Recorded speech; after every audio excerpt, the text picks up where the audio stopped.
Frankenstein, or The Modern Prometheus by Mary Wollstonecraft, Godwin, Shelley. Letter 1 to Mrs. Saville, England. St. Petersburg, December 11, 17.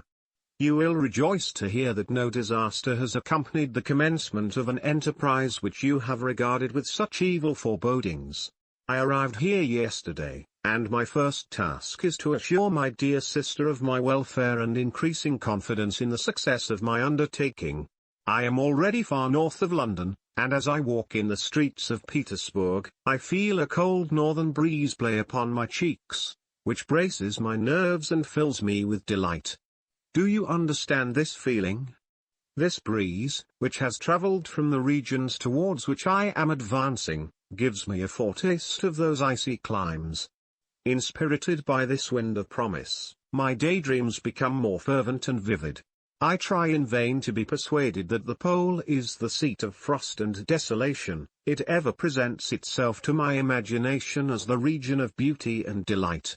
There, Margaret, the sun is forever visible, its broad disk just skirting the horizon and diffusing a perpetual splendor. There, for with your leave, my sister, I will put some trust in preceding navigators. Their snow and frost are banished, and, sailing over a calm sea, we may be wafted to a land surpassing in wonders and in beauty every region hitherto discovered on the habitable globe. Its productions and features may be without example, as the phenomena of the heavenly bodies undoubtedly are in those undiscovered solitudes. What may not be expected in a country of eternal light? I may there discover the wondrous power which attracts the needle and may regulate 1,000 celestial observations that require only this voyage to render their seeming eccentricities consistent forever. I shall satiate my ardent curiosity with the sight of a part of the world never before visited, and may tread a land never before imprinted by the foot of man. These are my enticements, and they are sufficient to conquer all fear of danger or death and to induce me to commence this laborious voyage with the joy a child feels when he embarks in a little boat, with his holiday mates, on an expedition of discovery up his native river. But supposing all these conjectures to be false, you cannot contest the inestimable benefit which I shall confer on all mankind, to the last generation, by discovering a passage near the pole to those countries, to reach which at present so many months are requisite, or by ascertaining the secret of the magnet, which, if at all possible, can only be effected by an undertaking such as mine. These reflections have dispelled the agitation with which I began my letter, and I feel my heart glow with an enthusiasm which elevates me to heaven, for nothing contributes so much to tranquilize the mind as a steady purpose, a point on which the soul may fix its intellectual eye. This expedition has been the favorite dream of my early years. I have read with ardor the accounts of the various voyages which have been made in the prospect of arriving at the North Pacific Ocean through the seas which surround the pole. You may remember that a history of all the voyages made for purposes of discovery composed the whole of our good Uncle Thomas' library. My education was neglected, yet I was passionately fond of reading. These volumes were my study day and night, and my familiarity with them increased that regret which I had felt, as a child, on learning that my father's dying injunction had forbidden my uncle to allow me to embark in a seafaring life. These visions faded when I perused, for the first time, those poets whose effusions entranced my soul and lifted it to heaven. I also became a poet and for 1 year lived in a paradise of my own creation. I imagined that I also might obtain a niche in the temple where the names of Homer and Shakespeare are consecrated. You are well acquainted with my failure and how heavily I bore the disappointment. But just at that time I inherited the fortune of my cousin, and my thoughts were turned into the channel of their earlier bent. 6 years have passed since I resolved on my present undertaking. I can, even now, remember the hour from which I dedicated myself to this great enterprise. I commenced by inuring my body to hardship. I accompanied the whale fishers on several expeditions to the North Sea. I voluntarily endured cold, famine, thirst, and want of sleep. I often worked harder than the common sailors during the day and devoted my nights to the study of mathematics. the theory of medicine, and those branches of physical science from which a naval adventurer might derive the greatest practical advantage. Twice I actually hired myself as an undermate in a Greenland whaler, and acquitted myself to admiration. I must own I felt a little proud when my captain offered me the second dignity in the vessel and entreated me to remain with the greatest earnestness, so valuable did he consider my services. And now, dear Margaret, do I not deserve to accomplish some great purpose? My life might have been passed in ease and luxury, but I preferred glory to every enticement that wealth placed in my path. Oh, that some encouraging voice would answer in the affirmative. My courage and my resolution is firm, but my hopes fluctuate, and my spirits are often depressed. I am about to proceed on a long and difficult voyage, the emergencies of which will demand all my fortitude. I am required not only to raise the spirits of others, but sometimes to sustain my own, when theirs are failing. This is the most favorable period for traveling in Russia. They fly quickly over the snow in their sledges, the motion is pleasant, and, in my opinion, far more agreeable than that of an English stagecoach. The cold is not excessive, if you are apt in furs, a dress which I have already adopted, for there is a great difference between walking the deck and remaining seated motionless for hours, when no exercise prevents the blood from actually freezing in your veins. I have no ambition to lose my life on the post road between St. Petersburg and Archangel. I shall depart for the latter town in a fortnight or 3 weeks, and my intention is to hire a ship there, which can easily be done by paying the insurance for the owner, and to engage as many sailors as I think necessary among those who are accustomed to the whale fishing. I do not intend to sail until the month of June. And when shall I return? Ah, dear sister, how can I answer this question? If I succeed, many months, perhaps years, will pass before you and I may meet. If I fail, you will see me again soon, or never. Farewell, my dear, excellent Margaret. Heaven shower down blessings on you, and save me, that I may again and again testify my gratitude for all your love and kindness. Your affectionate brother, R. Walton. Letter 2 to Mrs. Saville, England. Archangel, 28th of March, 17. How slowly the time passes here, encompassed as I am by frost and snow. Yet a second step is taken towards my enterprise. I have hired a vessel and am occupied in collecting my sailors. Those whom I have already engaged appear to be men on whom I can depend and are certainly possessed of dauntless courage. But I have one want which I have never yet been able to satisfy, and the absence of the object of which I now feel as a most severe evil. I have no friend, Margaret. When I am glowing with the enthusiasm of success, there will be none to participate my joy. If I am assailed by disappointment, no one will endeavor to sustain me in dejection. I shall commit my thoughts to paper, it is true, but that is a poor medium for the communication of feeling. I desire the company of man who could sympathize with me, whose eyes would reply to mine. You may deem me romantic, my dear sister, but I bitterly feel the want of a friend. I have no one near me, gentle yet courageous, possessed of a cultivated as well as of a capacious mind, whose tastes are like my own, to approve or amend my plans. How would such a friend repair the faults of your poor brother? I am too ardent in execution and too impatient of difficulties. But it is a still greater evil to me that I am self-educated. For the first 14 years of my life I ran wild on a common and read nothing but our Uncle Thomas books of voyages. At that age I became acquainted with the celebrated poets of our own country, but it was only when it had ceased to be in my power to derive its most important benefits from such a conviction that I perceived the necessity of becoming acquainted with more languages than that of my native country. Now I am 28 and am in reality more illiterate than many schoolboys of 15. It is true that I have thought more and that my daydreams are more extended and magnificent, but they want, as the painters call it, keeping, and I greatly need a friend who would have sense enough not to despise me as romantic, and affection enough for me to endeavor to regulate my mind. Well, these are useless complaints. I shall certainly find no friend on the wide ocean, nor even here in Archangel, among merchants and seamen. Yet some feelings, unallied to the dross of human nature, beat even in these rugged bosoms. My lieutenant, for instance, is a man of wonderful courage and enterprise. He is madly desirous of glory, or rather, to word my phrase more characteristically, of advancement in his profession. He is an Englishman, and in the midst of national and professional prejudices, unsoftened by cultivation, retains some of the noblest endowments of humanity. I first became acquainted with him on board a whale vessel. Finding that he was unemployed in this city, I easily engaged him to assist in my enterprise. The master is a person of an excellent disposition and is remarkable in the ship for his gentleness and the mildness of his discipline. This circumstance, added to his well-known integrity and dauntless courage, made me very desirous to engage him.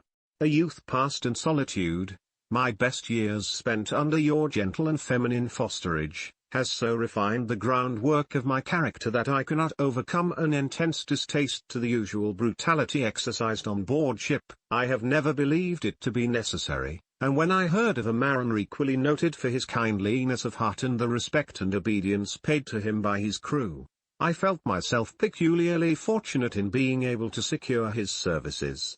I heard of him first in rather a romantic manner, from a lady who owes to him the happiness of her life. This, briefly, is his story.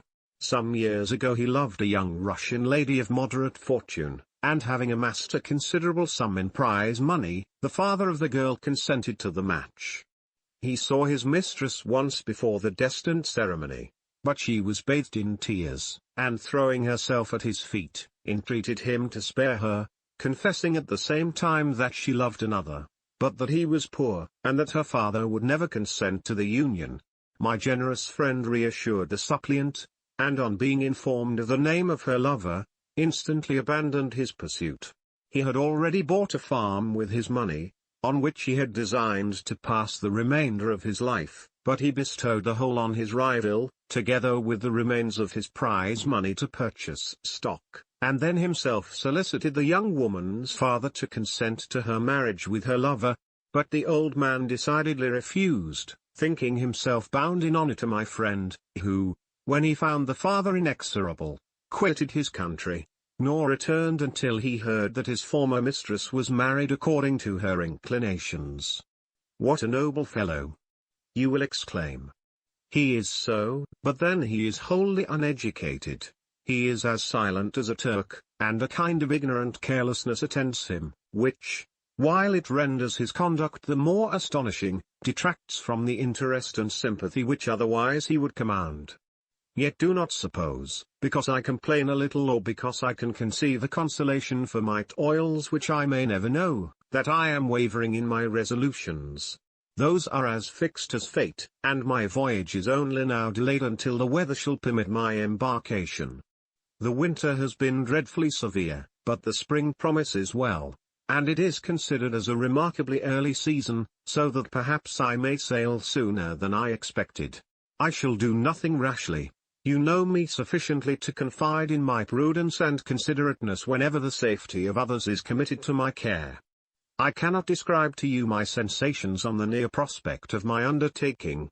It is impossible to communicate to you a conception of the trembling sensation, half pleasurable and half fearful, with which I am preparing to depart. I am going to unexplored regions, to the land of mist and snow, but I shall kill no albatross. Therefore do not be alarmed for my safety, or if I should come back to you as worn and woeful as the ancient mariner. You will smile at my illusion, but I will disclose a secret.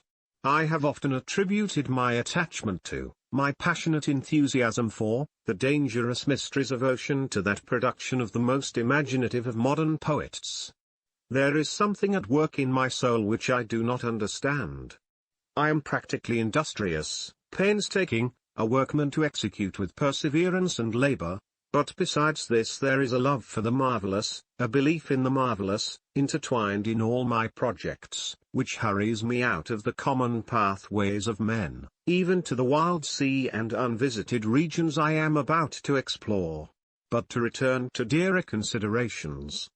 Shall I meet you again, after having traversed immense seas, and returned by the most southern cape of Africa or America? I dare not expect such success, yet I cannot bear to look on the reverse of the picture. Continue for the present to write to me by every opportunity. I may receive your letters on some occasions when I need them most to support my spirits. I love you very tenderly. Remember me with affection, should you never hear from me again. Your affectionate brother, Robert Walton. Letter 3 to Mrs. Saville, England, July 7, 17. My dear sister, I write a few lines in haste to say that I am safe, and well advanced on my voyage.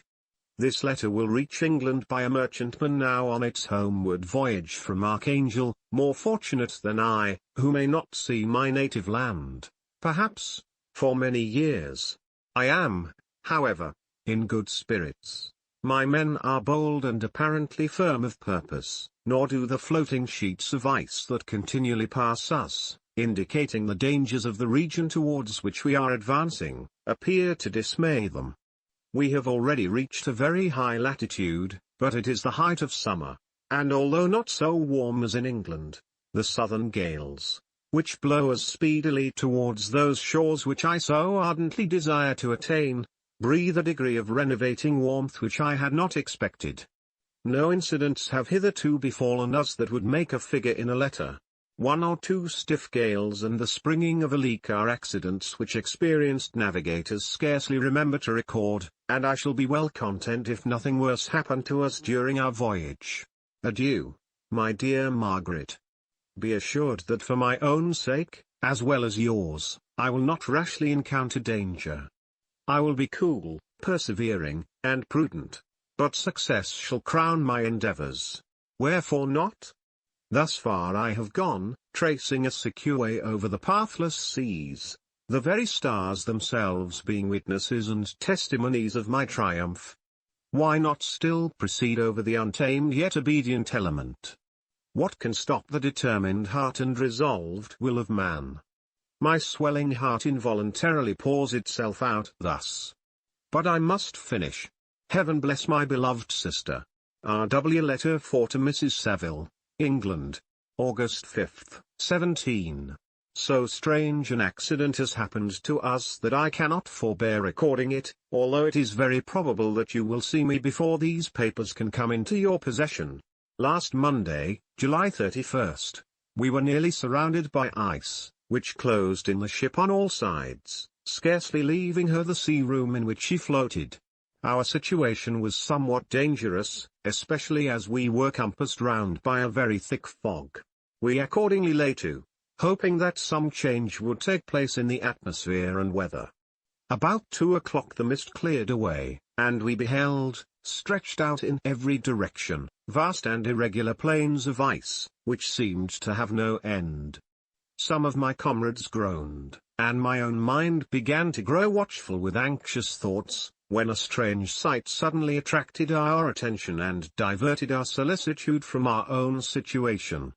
We perceived a low carriage, fixed on a sledge and drawn by dogs, pass on towards the north, at the distance of half a mile. A being which had the shape of a man, but apparently of gigantic stature, sat in the sledge and guided the dogs. We watched the rapid progress of the traveler with our telescopes until he was lost among the distant inequalities of the ice. This appearance excited our unqualified wonder.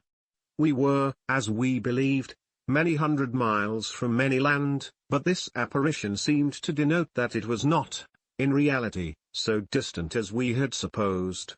Shut in, however, by ice, it was impossible to follow his track, which we had observed with the greatest attention.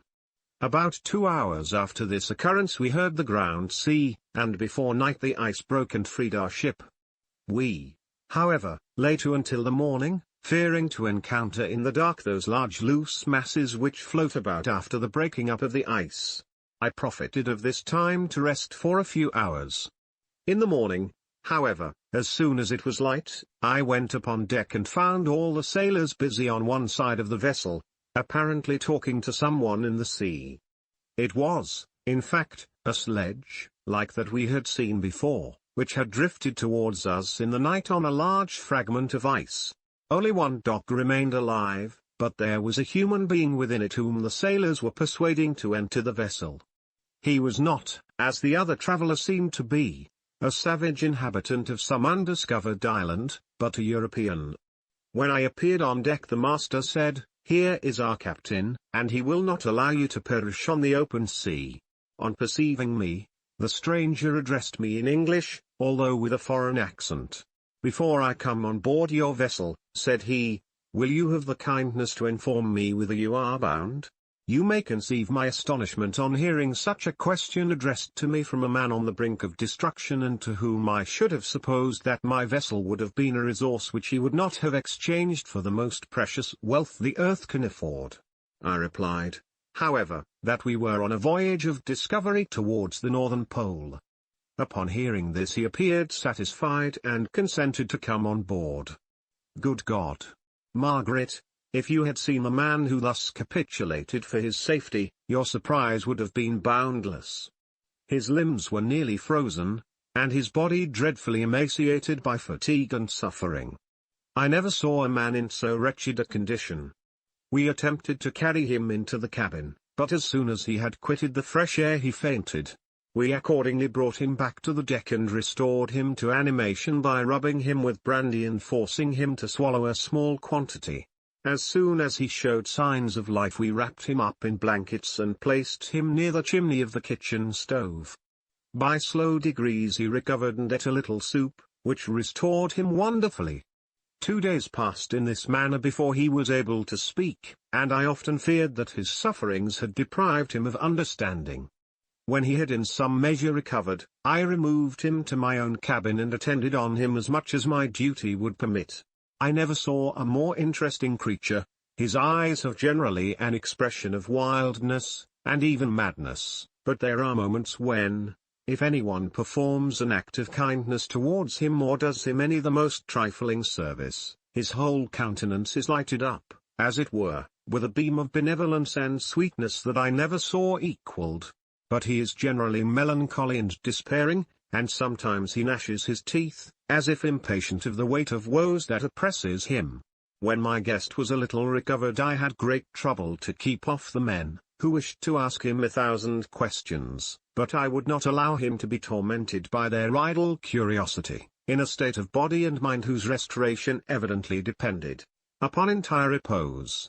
Once, however, the lieutenant asked why he had come so far upon the ice in so strange a vehicle.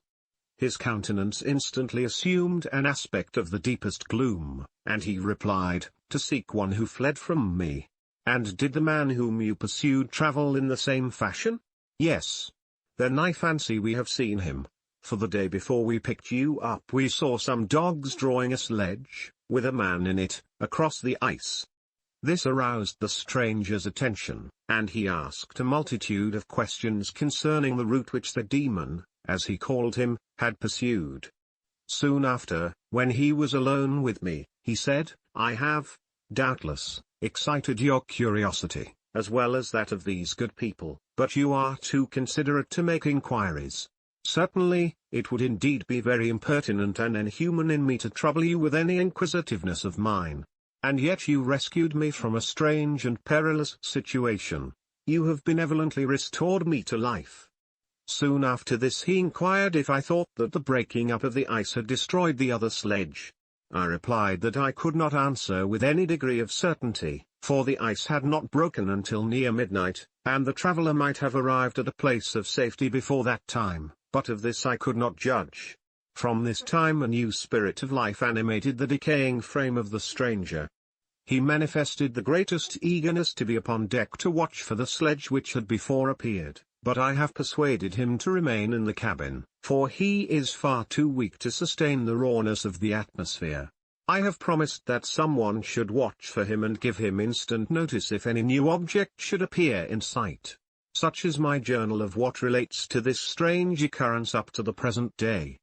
The stranger has gradually improved in health but is very silent and appears uneasy when anyone except myself enters his cabin. Yet his manners are so conciliating and gentle that the sailors are all interested in him, although they have had very little communication with him. For my own part, I begin to love him as a brother, and his constant and deep grief fills me with sympathy and compassion. He must have been a noble creature in his better days, being even now in wreck so attractive and amiable. I said in one of my letters, my dear Margaret, that I should find no friend on the wide ocean, yet I have found a man who, before his spirit had been broken by misery, I should have been happy to have possessed as the brother of my heart. I shall continue my journal concerning the stranger at intervals, should I have any fresh incidents to record. August 13th, 17. My affection for my guest increases every day. He excites at once my admiration and my pity to an astonishing degree. How can I see so noble a creature destroyed by misery without feeling the most poignant grief?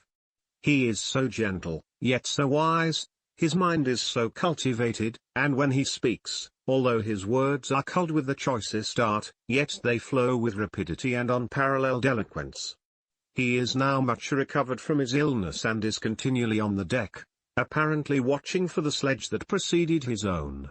Yet, although unhappy, he is not so utterly occupied by his own misery but that he interests himself deeply in the projects of others. He has frequently conversed with me on mine, which I have communicated to him without disguise. He entered attentively into all my arguments in favor of my eventual success and into every minute detail of the measures I had taken to secure it. I was easily led by the sympathy which he evinced to use the language of my heart, to give utterance to the burning ardor of my soul and to say, with all the fervor that warmed me, how gladly I would sacrifice my fortune, my existence, my every hope, to the furtherance of my enterprise.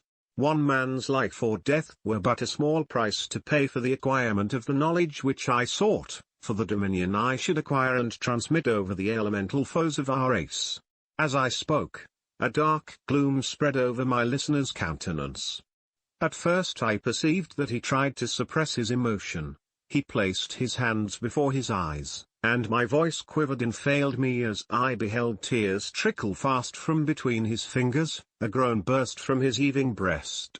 I paused. At length he spoke, in broken accents, "Unhappy man! Do you share my madness? Have you drunk also of the intoxicating draught? Hear me, let me reveal my tale, and you will dash the cup from your lips." Such words, you may imagine, strongly excited my curiosity, but the paroxysm of grief that had seized the stranger overcame his weakened powers, and many hours of repose and tranquil conversation were necessary to restore his composure. Having conquered the violence of his feelings, he appeared to despise himself for being the slave of passion, and quelling the dark tyranny of despair, he led me again to converse concerning myself personally. He asked me the history of my earlier years. The tale was quickly told, but it awakened various trains of reflection.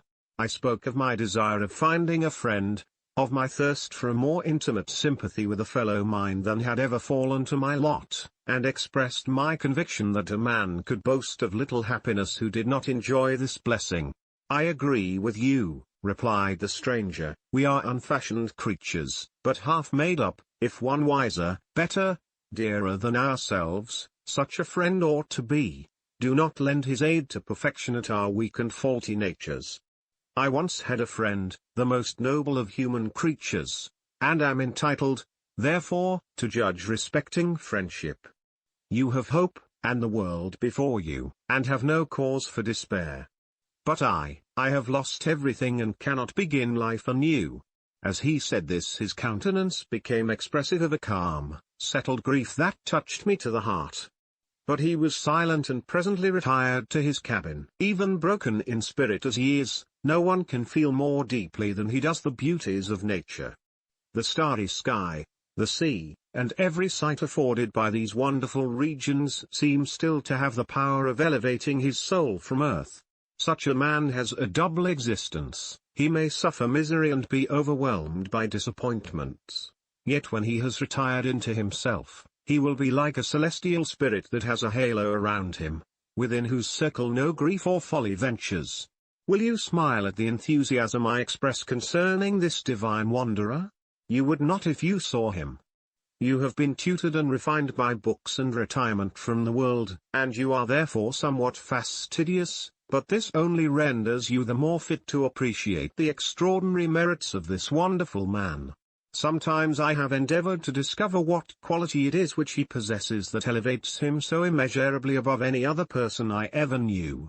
I believe it to be an intuitive discernment, a quick but never failing power of judgment, a penetration into the causes of things, unequaled for clearness and precision. Add to this a facility of expression and a voice whose varied intonations are soul-subduing music. August 19, 17. Yesterday the stranger said to me, "You may easily perceive, Captain Walton, that I have suffered great and unparalleled misfortunes.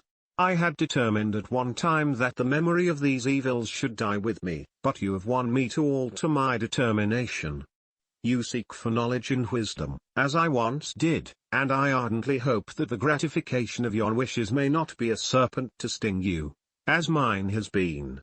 I do not know that the relation of my disasters will be useful to you, yet, when I reflect that you are pursuing the same course, exposing yourself to the same dangers which have rendered me what I am, I imagine that you may deduce an apt moral from my tale, one that may direct you if you succeed in your undertaking and console you in case of failure. Prepare to hear of occurrences which are usually deemed marvelous. Were we among the tamer scenes of nature I might fear to encounter your unbelief, perhaps your ridicule. But many things will appear possible in these wild and mysterious regions which would provoke the laughter of those unacquainted with the ever-varied powers of nature, nor can I doubt but that my tale conveys in its series internal evidence of the truth of the events of which it is composed. You may easily imagine that I was much gratified by the offered communication. Yet I could not endure that he should renew his grief by a recital of his misfortunes. I felt the greatest eagerness to hear the promised narrative, partly from curiosity and partly from a strong desire to ameliorate his fate if it were in my power. I expressed these feelings in my answer. "I thank you," he replied, "for your sympathy, but it is useless, my fate is nearly fulfilled. I wait but for one event, and then I shall repose in peace. I understand your feeling," continued he, perceiving that I wished to interrupt him, "but you are mistaken, my friend, if thus you will allow me to name you. Nothing can alter my destiny. Listen to my history, and you will perceive how irrevocably it is determined." He then told me that he would commence his narrative the next day when I should be at leisure. This promise drew from me the warmest thanks. I have resolved every night, when I am not imperatively occupied by my duties, to record, as nearly as possible in his own words, what he has related during the day. If I should be engaged, I will at least make notes. This manuscript will doubtless afford you the greatest pleasure, but to me, who know him, and who hear it from his own lips, with what interest and sympathy shall I read it in some future day? Even now, as I commence my task, his full-toned voice swells in my ears, his lustrous eyes dwell on me with all their melancholy sweetness, I see his thin hand raised in animation, while the lineaments of his face are irradiated by the soul within. Strange and harrowing must be his story, frightful the storm which embraced the gallant vessel on its course and wrecked it, thus. Chapter 1 I am by birth a Genevese, and my family is one of the most distinguished of that republic. My ancestors had been for many years councillors and syndics, and my father had filled several public situations with honour and reputation. He was respected by all who knew him for his integrity and indefatigable attention to public business. He passed his younger days perpetually occupied by the affairs of his country. A variety of circumstances had prevented his marrying early, nor was it until the decline of life that he became a husband and the father of a family. As the circumstances of his marriage illustrate his character, I cannot refrain from relating them. One of his most intimate friends was a merchant who, from a flourishing state, fell, through numerous mischances, into poverty. This man, whose name was Beaufort, was of a proud and unbending disposition and could not bear to live in poverty and oblivion in the same country where he had formerly been distinguished for his rank and magnificence. Having paid his debts, therefore, in the most honourable manner, he retreated with his daughter to the town of Lucerne, where he lived unknown and in wretchedness. My father loved Beaufort with the truest friendship and was deeply grieved by his retreat in these unfortunate circumstances. He bitterly deplored the false pride which led his friend to a conduct so little worthy of the affection that united them. He lost no time in endeavouring to seek him out, with the hope of persuading him to begin the world again through his credit and assistance. Beaufort had taken effectual measures to conceal himself, and it was 10 months before my father discovered his abode. Overjoyed at this discovery, he hastened to the house, which was situated in a mean street near the Rias. But when he entered, misery and despair alone welcomed him. Beaufort had saved but a very small sum of money from the wreck of his fortunes, but it was sufficient to provide him with sustenance for some months, and in the meantime he hoped to procure some respectable employment in a merchant's house. The interval was, consequently, spent in inaction. His grief only became more deep and rankling when he had leisure for reflection, and at length it took so fast hold of his mind that at the end of 3 months he lay on a bed of sickness, incapable of any exertion. His daughter attended him with the greatest tenderness, but she saw with despair that their little fund was rapidly decreasing and that there was no other prospect of support. But Caroline Beaufort possessed a mind of an uncommon mould, and her courage rose to support her in her adversity. She procured plain work, she plaited straw and by various means contrived to earn a pittance scarcely sufficient to support life. Several months passed in this manner. Her father grew worse, her time was more entirely occupied in attending him, her means of subsistence decreased, and in the 10th month her father died in her arms, leaving her an orphan and a beggar. This last blow overcame her, and she knelt by Beaufort's coffin weeping bitterly. When my father entered the chamber, he came like a protecting spirit to the poor girl, who committed herself to his care, and after the interment of his friend he conducted her to Geneva and placed her under the protection of a relation. 2 years after this event Caroline became his wife. There was a considerable difference between the ages of my parents, but this circumstance seemed to unite them only closer in bonds of devoted affection. There was a sense of justice in my father's upright mind which rendered it necessary that he should approve highly to love strongly. Perhaps during former years he had suffered from the late discovered unworthiness of one beloved and so was disposed to set a greater value on tried worth. There was a show of gratitude and worship in his attachment to my mother, differing wholly from the doting fondness of age, for it was inspired by reverence for her virtues and a desire to be the means of, in some degree, recompensing her for the sorrows she had endured, but which gave inexpressible grace to his behaviour to her. Everything was made to yield to her wishes and her convenience.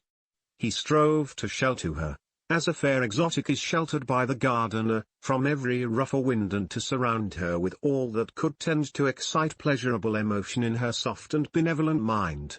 Her health, and even the tranquillity of her hitherto constant spirit, had been shaken by what she had gone through. During the 2 years that had elapsed previous to their marriage my father had gradually relinquished all his public functions, and immediately after their union they sought the pleasant climate of Italy, and the change of scene and interest attendant on it through that land of wonders, as a restorative for her weakened frame. From Italy they visited Germany and France. I, their eldest child, was born at Naples, and as an infant accompanied them in their ambles. I remained for several years their only child. Much as they were attached to each other, they seemed to draw inexhaustible stores of affection from a very mine of love to bestow them upon me. My mother's tender caresses and my father's smile of benevolent pleasure while regarding me are my first recollections. I was their plaything and their idol, and something better, their child, the innocent and helpless creature bestowed on them by heaven, whom to bring up to good, and whose future lot it was in their hands to direct to happiness or misery, according as they fulfilled their duties towards me. With this deep consciousness of what they owed towards the being to which they had given life, added to the active spirit of tenderness that animated both, it may be imagined that while during every hour of my infant life I received a lesson of patience, of charity, and of self-control, I was so guided by a silken cord that all seemed but one train of enjoyment to me. For a long time I was their only care. My mother had much desired to have a daughter, but I continued their single offspring. When I was about 5 years old, while making an excursion beyond the frontiers of Italy, they passed a week on the shores of the Lake of Como. Their benevolent disposition often made them enter the cottages of the poor. This, to my mother, was more than a duty, it was a necessity, a passion, remembering what she had suffered, and how she had been relieved, for her to act in her turn the guardian angel to the afflicted. During one of their walks a poor cot in the foldings of a veil attracted their notice as being singularly disconsolate, while the number of half-clothed children gathered about it spoke of penury in its worst shape. One day, when my father had gone by himself to Milan, my mother, accompanied by me, visited this abode. She found a peasant and his wife, hard-working, bent down by care and labor, distributing a scanty meal to 5 hungry babes. Among these there was one which attracted my mother far above all the rest. She appeared of a different stock. The 4 others were dark-eyed, hardy little vagrants. This child was thin and very fair. Her hair was the brightest living gold, and despite the poverty of her clothing, seemed to set a crown of distinction on her head. Her brow was clear and ample, her blue eyes cloudless, and her lips and the moulding of her face so expressive of sensibility and sweetness that none could behold her without looking on her as of a distinct species, a being heaven-sent, and bearing a celestial stamp in all her features. The peasant woman, perceiving that my mother fixed eyes of wonder and admiration on this lovely girl, eagerly communicated her history. She was not a child, but the daughter of a Milanese nobleman. Her mother was a German and had died on giving her birth. The infant had been placed with these good people to nurse, they were better off then. They had not been long married, and their eldest child was but just born. The father of their charge was one of those Italians nursed in the memory of the antique glory of Italy, one among the Schiaviogna Frumenti, who exerted himself to obtain the liberty of his country. He became the victim of its weakness. Whether he had died or still lingered in the dungeons of Austria was not known. His property was confiscated, his child became an orphan and a beggar. She continued with her foster parents and bloomed in their rude abode, fairer than a garden rose among dark-leaved brambles. When my father returned from Milan, he found playing with me in the hall of our villa a child fairer than pictured cherub, a creature who seemed to shed a radiance from her looks and whose form and motions were lighter than the chamois of the hills. The apparition was soon explained. With his permission my mother prevailed on her rustic guardians to yield their charge to her. They were fond of the sweet orphan. Her presence had seemed a blessing to them, but it would be unfair to her to keep her in poverty and want when Providence afforded her such powerful protection. They consulted their village priest, and the result was that Elizabeth Lavenza became the inmate of my parents' house, my more than sister, the beautiful and adored companion of all my occupations and my pleasures. Everyone loved Elizabeth. The passionate and almost reverential attachment with which all regarded her became, while I shared it, my pride and my delight. On the evening previous to her being brought to my home, my mother had said playfully, "I have a pretty present for my Victor, tomorrow he shall have it." And when, on the morrow, she presented Elizabeth to me as her promised gift, I, with childish seriousness, interpreted her words literally and looked upon Elizabeth as mine to protect, love, and cherish. All praises bestowed on her I received as made to a possession of my own. We called each other familiarly by the name of cousin. No word, no expression could body forth the kind of relation in which she stood to me, my more than sister, since till death she was to be mine only. Chapter 2. We were brought up together. There was not quite a year difference in our ages. I need not say that we were strangers to any species of disunion or dispute. Harmony was the soul of our companionship, and the diversity and contrast that subsisted in our characters drew us nearer together. Elizabeth was of a calmer and more concentrated disposition, but, with all my ardor, I was capable of a more intense application and was more deeply smitten with the thirst for knowledge. She busied herself with following the aerial creations of the poets, and in the majestic and wondrous scenes which surrounded our Swiss home the sublime shapes of the mountains, the changes of the seasons, tempest and calm, the silence of winter, and the life and turbulence of our alpine summers, she found ample scope for admiration and delight. While my companion contemplated with a serious and satisfied spirit the magnificent appearances of things, I delighted in investigating their causes. The world was to me a secret which I desired to divine. Curiosity, earnest research to learn the hidden laws of nature, gladness akin to rapture, as they were unfolded to me, are among the earliest sensations I can remember. On the birth of a second son, my junior by 7 years, my parents gave up entirely their wandering life and fixed themselves in their native country. We possessed a house in Geneva, and a campagna on Belle-Rive, the eastern shore of the lake, at the distance of rather more than a league from the city. We resided principally in the latter, and the lives of my parents were passed in considerable seclusion. It was my temper to avoid a crowd and to attach myself fervently to a few. I was indifferent, therefore, to my schoolfellows in general, but I united myself in the bonds of the closest friendship to one among them. Henry Clerval was the son of a merchant of Geneva. He was a boy of singular talent and fancy. He loved enterprise, hardship, and even danger for its own sake.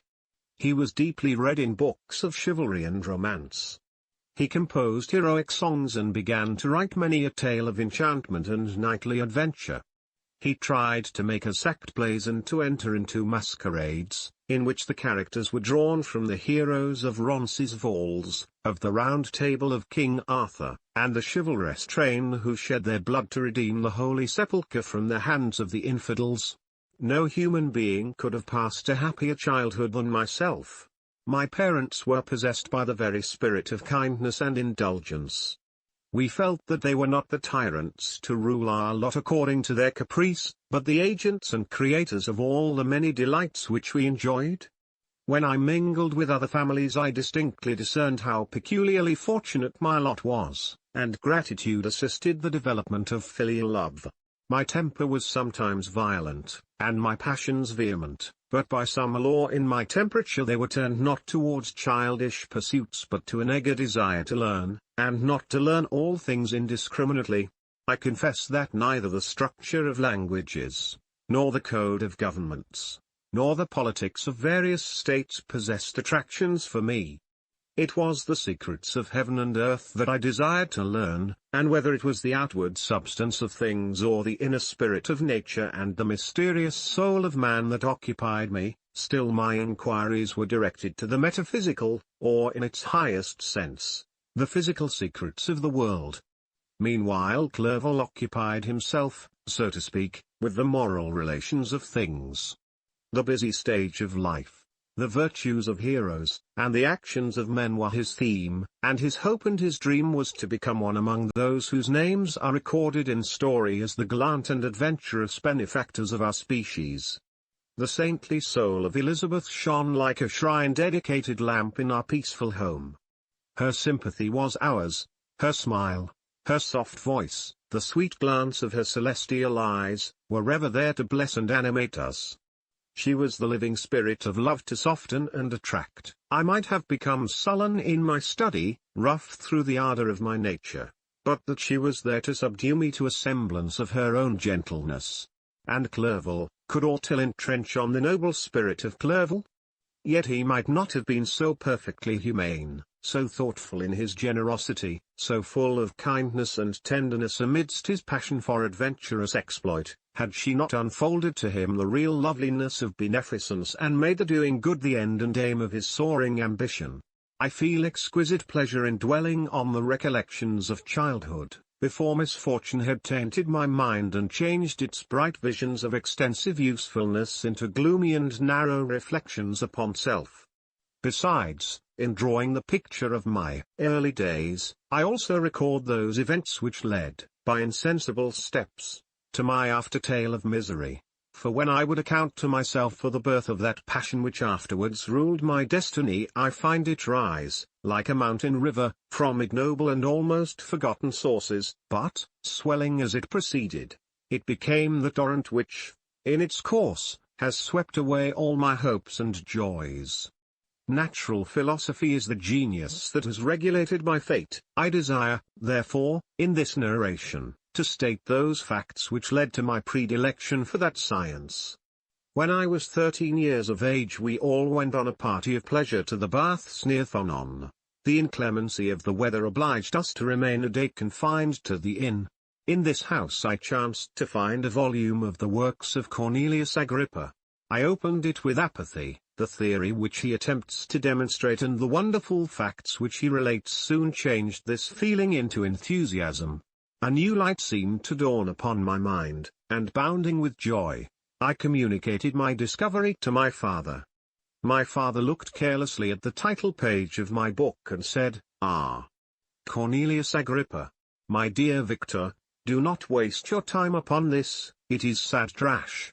If, instead of this remark, my father had taken the pains to explain to me that the principles of Agrippa had been entirely exploded and that a modern system of science had been introduced which possessed much greater powers than the ancient, because the powers of the latter were chimerical, while those of the former were real and practical, under such circumstances I should certainly have thrown Agrippa aside and have contented my imagination, warmed as it was, by returning with greater ardor to my former studies. It is even possible that the train of my ideas would never have received the fatal impulse that led to my ruin. But the cursory glance my father had taken of my volume by no means assured me that he was acquainted with its contents, and I continued to read with the greatest avidity. When I returned home my first care was to procure whole works of this author, and afterwards of Paracelsus and Albertus Magnus. I read and studied the wild fancies of these writers with delight. They appeared to me treasures known to few besides myself. I have described myself as always having been imbued with a fervent longing to penetrate the secrets of nature. In spite of the intense labor and wonderful discoveries of modern philosophers, I always came from my studies discontented and unsatisfied. Sir Isaac Newton is said to have avowed that he felt like a child picking up shells beside the great and unexplored ocean of truth. Those of his successors in each branch of natural philosophy with whom I was acquainted appeared even to my boy's apprehensions as tyros engaged in the same pursuit. The untaught peasant beheld the elements around him and was acquainted with their practical uses. The most learned philosopher knew little more. He had partially unveiled the face of nature, but her immortal lineaments were still a wonder and a mystery. He might dissect, anatomize, and give names, but, not to speak of a final cause, causes in their secondary and tertiary grades were utterly unknown to him. I had gazed upon the fortifications and impediments that seemed to keep human beings from entering the citadel of nature, and rashly and ignorantly I had repined. But here were books, and here were men who had penetrated deeper and knew more. I took their word for all that they averred, and I became their disciple. It may appear strange that such should arise in the 18th century, but while I followed the routine of education in the schools of Geneva, I was, to a great degree, self-taught with regard to my favorite studies. My father was not scientific, and I was left to struggle with a child's blindness, added to a student's thirst for knowledge. Under the guidance of my new preceptors I entered with the greatest diligence into the search of the philosopher's stone and the elixir of life, but the latter soon obtained my undivided attention. Wealth was an inferior object, but what glory would attend the discovery if I could banish disease from the human frame and render man invulnerable to any but a violent death? Nor were these my only visions.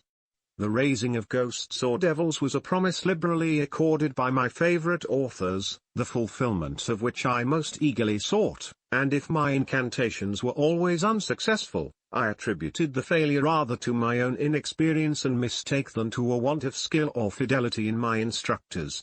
And thus for a time I was occupied by exploded systems, mingling, like an unadept, 1,000 contradictory theories and floundering desperately in a very slough of multifarious knowledge, guided by an ardent imagination and childish reasoning, till an accident again changed the current of my ideas.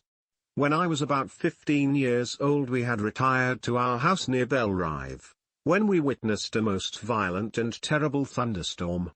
It advanced from behind the mountains of Jura, and the thunder burst at once with frightful loudness from various quarters of the heavens.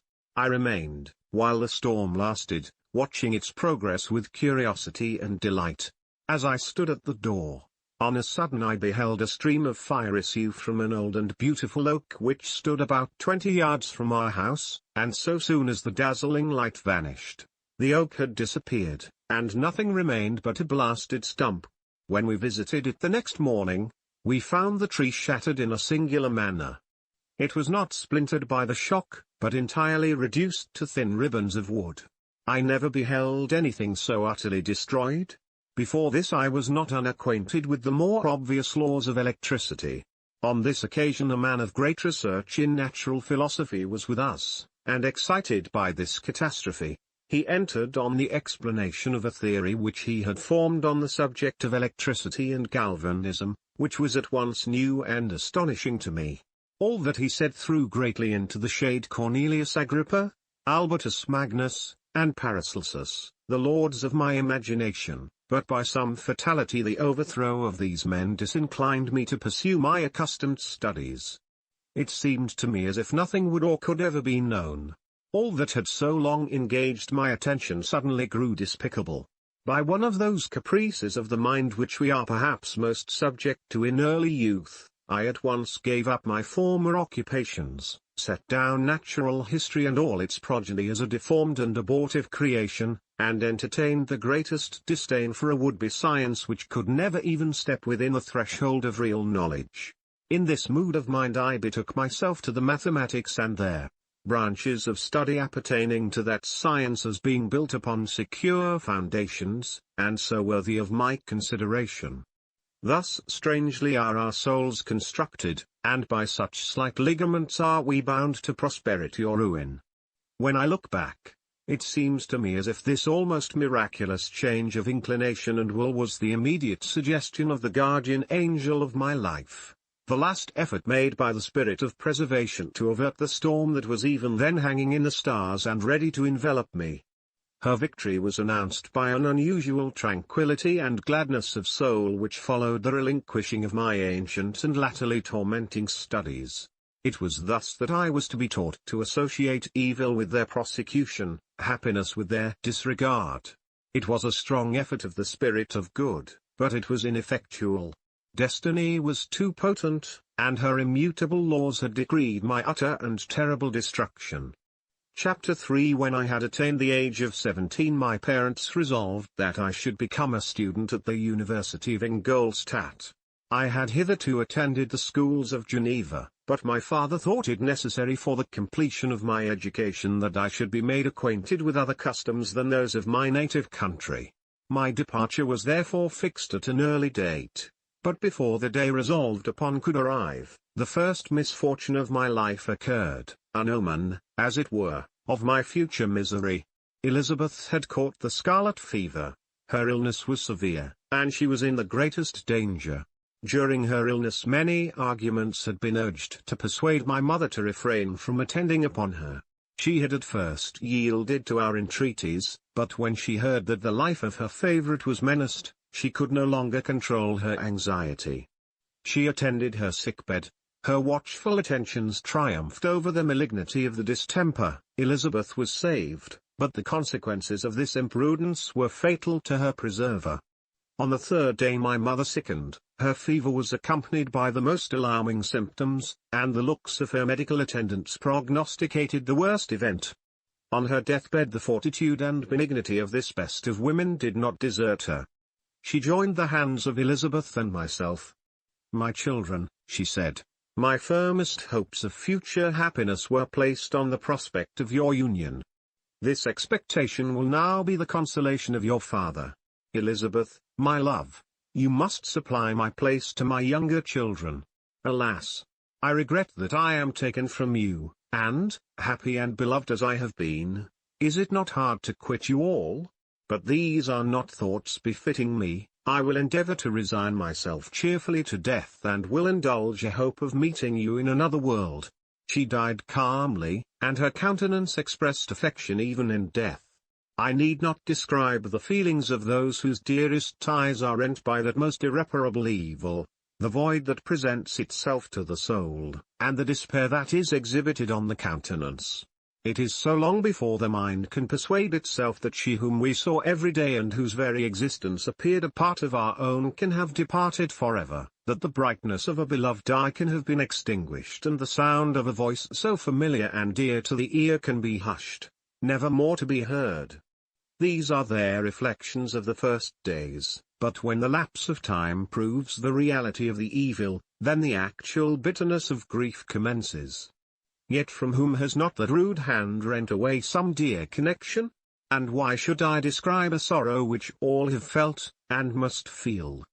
The time at length arrives when grief is rather an indulgence than a necessity, and the smile that plays upon their lips, although it may be deemed a sacrilege, is not banished. My mother was dead, but we had still duties which we ought to perform. We must continue our course with the rest and learn to think ourselves fortunate whilst one remains whom the spoiler has not seized. My departure for Ingolstadt, which had been deferred by these events, was now again determined upon. I obtained from my father a respite of some weeks.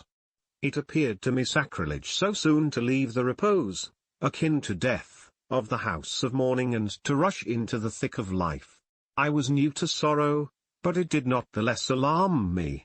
I was unwilling to quit the sight of those that remained to me, and above all, I desired to see my sweet Elizabeth in some degree consoled. She indeed veiled her grief and strove to act the comforter to us all. She looked steadily on life and assumed its duties with courage and zeal. She devoted herself to those whom she had been taught to call her uncle and cousins. Never was she so enchanting as at this time, when she recalled the sunshine of her smiles and spent them upon us. She forgot even her own regret in her endeavors to make us forget. The day of my departure at length arrived. Clerval spent the last evening with us. He had endeavored to persuade his father to permit him to accompany me and to become my fellow student, but in vain. His father was a narrow-minded trader and saw idleness and ruin in the aspirations and ambition of his son. Henry deeply felt the misfortune of being debarred from a liberal education.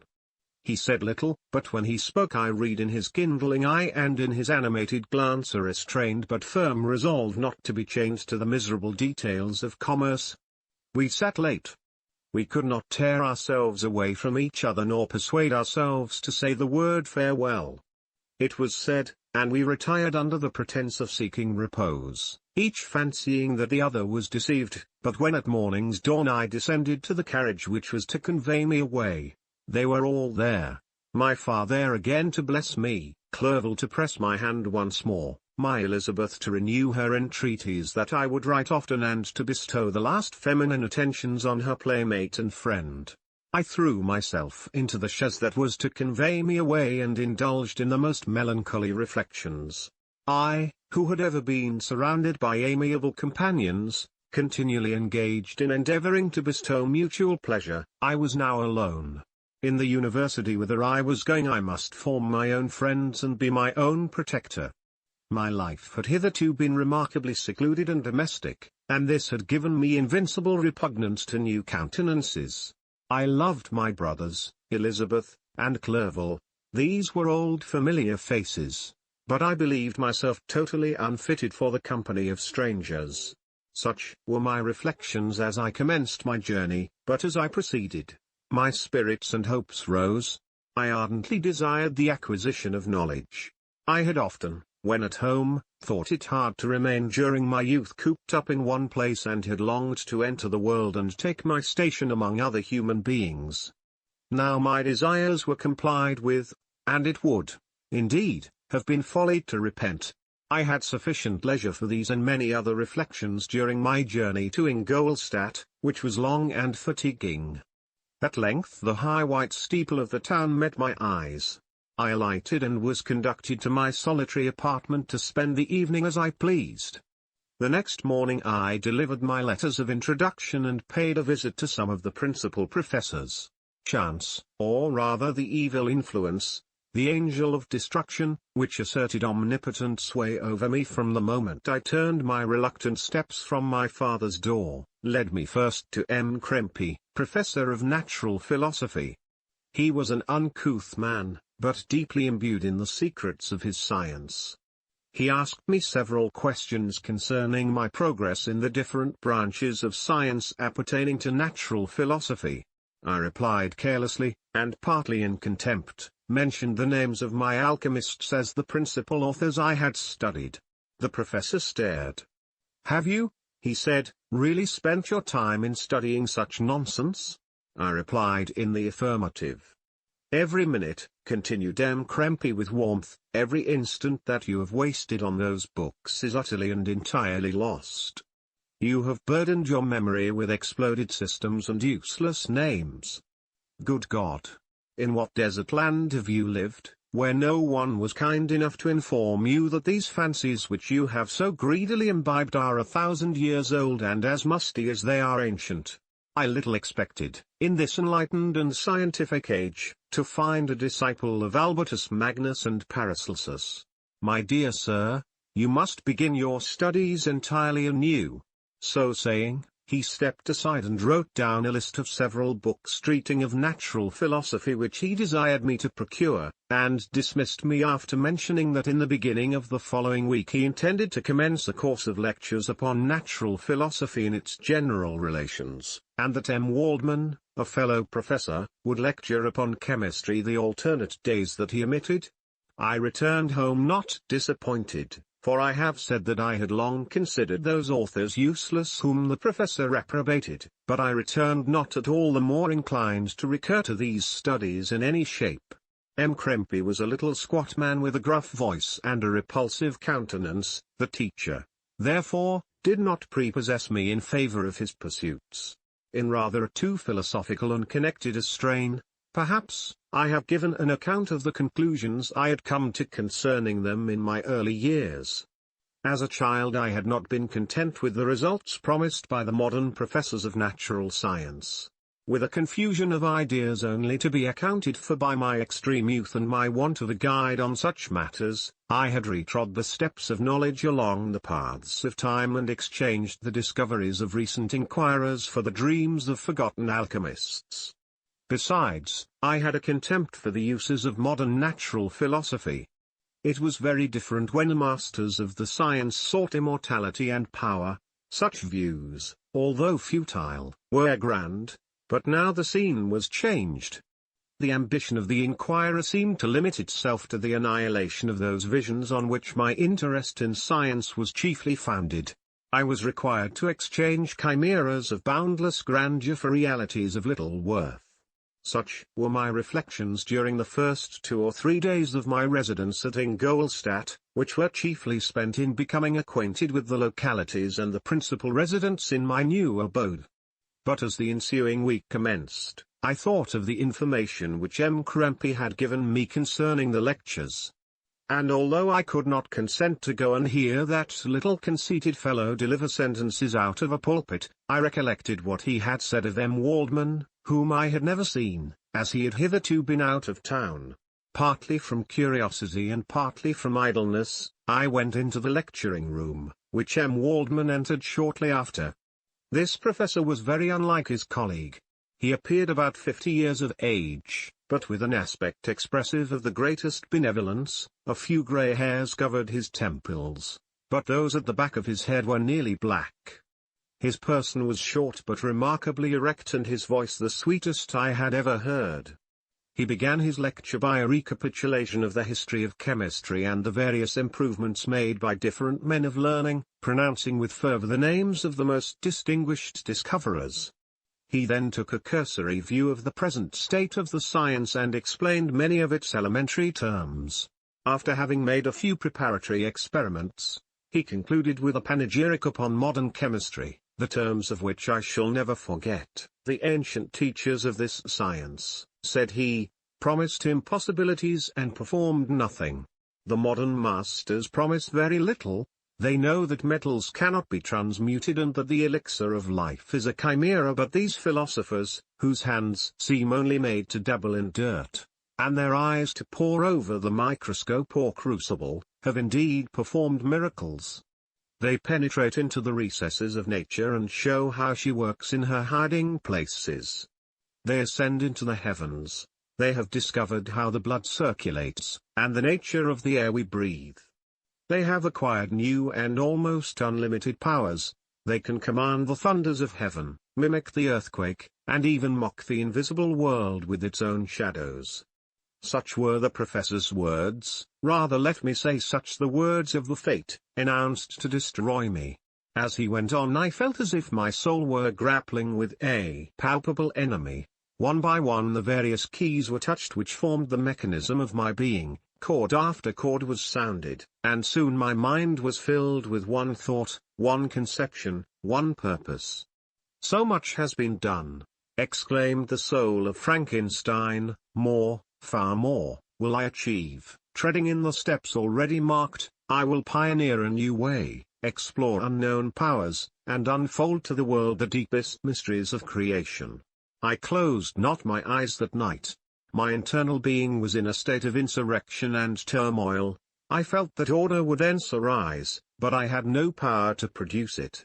By degrees, after the morning's dawn, sleep came.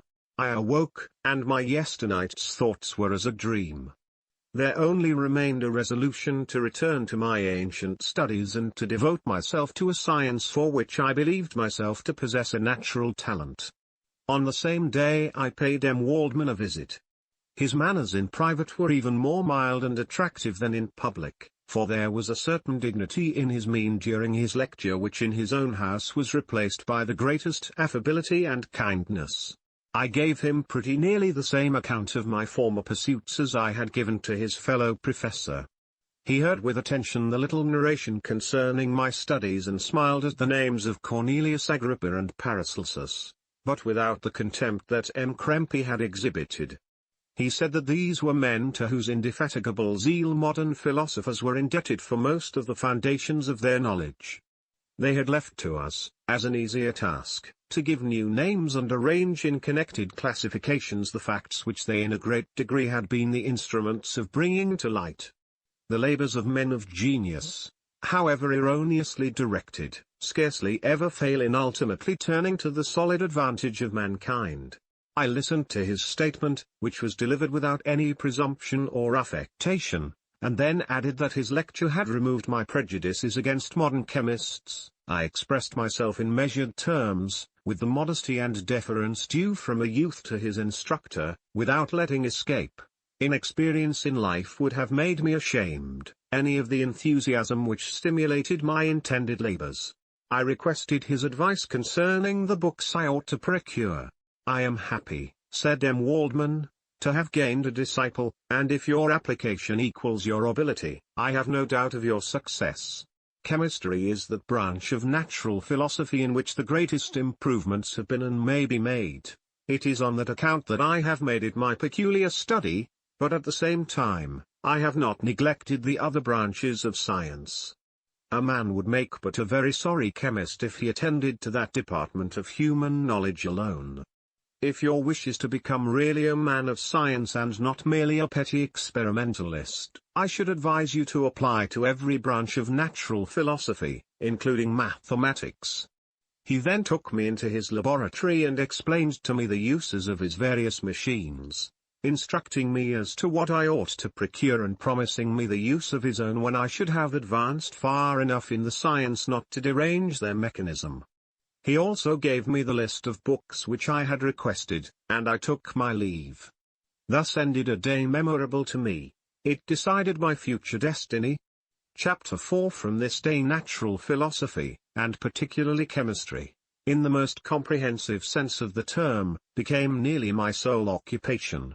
I read with ardor those works, so full of genius and discrimination, which modern inquirers have written on these subjects.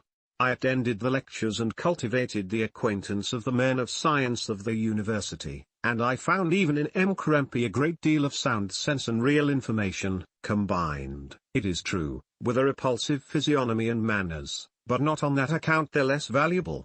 In M. Waldman I found a true friend. His gentleness was never tinged by dogmatism, and his instructions were given with an air of frankness and good nature that banished every idea of pedantry. In 1,000 ways he smoothed for me the path of knowledge and made the most abstruse inquiries clear and facile to my apprehension. My application was at first fluctuating and uncertain, it gained strength as I proceeded and soon became so ardent and eager that the stars often disappeared in the light of morning whilst I was yet engaged in my laboratory. As I applied so closely, it may be easily conceived that my progress was rapid. My ardor was indeed the astonishment of the students, and my proficiency that of the masters. Professor Krempe often asked me, with a sly smile, how Cornelius Agrippa went on, whilst M. Waldman expressed the most heartfelt exultation in my progress.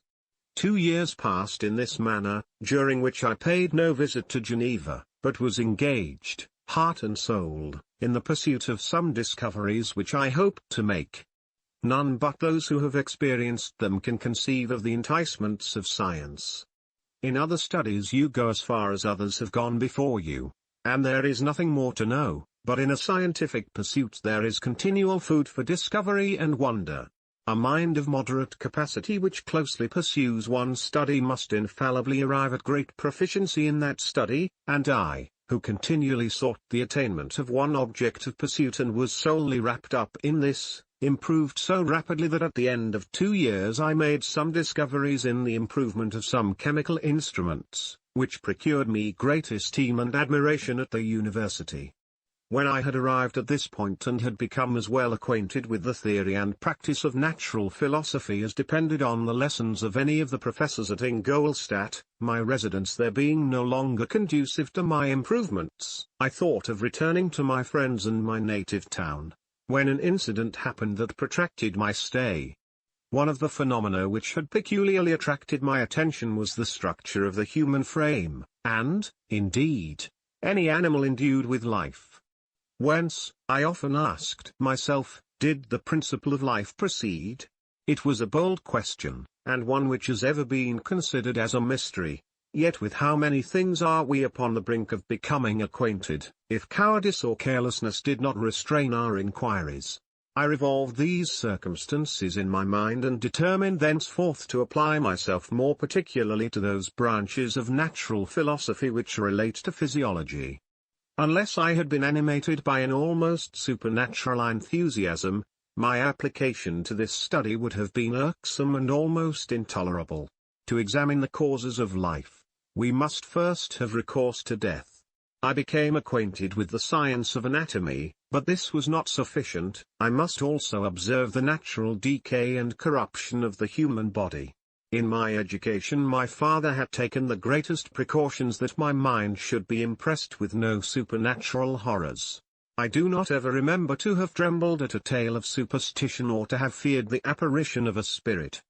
Darkness had no effect upon my fancy, and a churchyard was to me merely the receptacle of bodies deprived of life, which, from being the seat of beauty and strength, had become food for the worm. Now I was led to examine the cause and progress of this decay and forced to spend days and nights in vaults and channel houses. My attention was fixed upon every object the most insupportable to the delicacy of the human feelings. I saw how the fine form of man was degraded and wasted. I beheld the corruption of death succeed to the blooming cheek of life. I saw how the worm inherited the wonders of the eye and brain.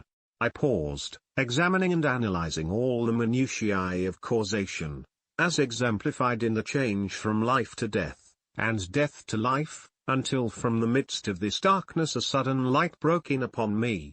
A light so brilliant and wondrous, yet so simple, that while I became dizzy with the immensity of the prospect which it illustrated, I was surprised that among so many men of genius who had directed their inquiries towards the same science, that I alone should be reserved to discover so astonishing a secret. Remember, I am not recording the vision of a madman. The sun does not more certainly shine in the heavens than that which I now affirm is true. Some miracle might have produced it, yet the stages of the discovery were distinct and probable. After days and nights of incredible labor and fatigue, I succeeded in discovering the cause of generation and life. Nay, more, I became myself capable of bestowing animation upon lifeless matter.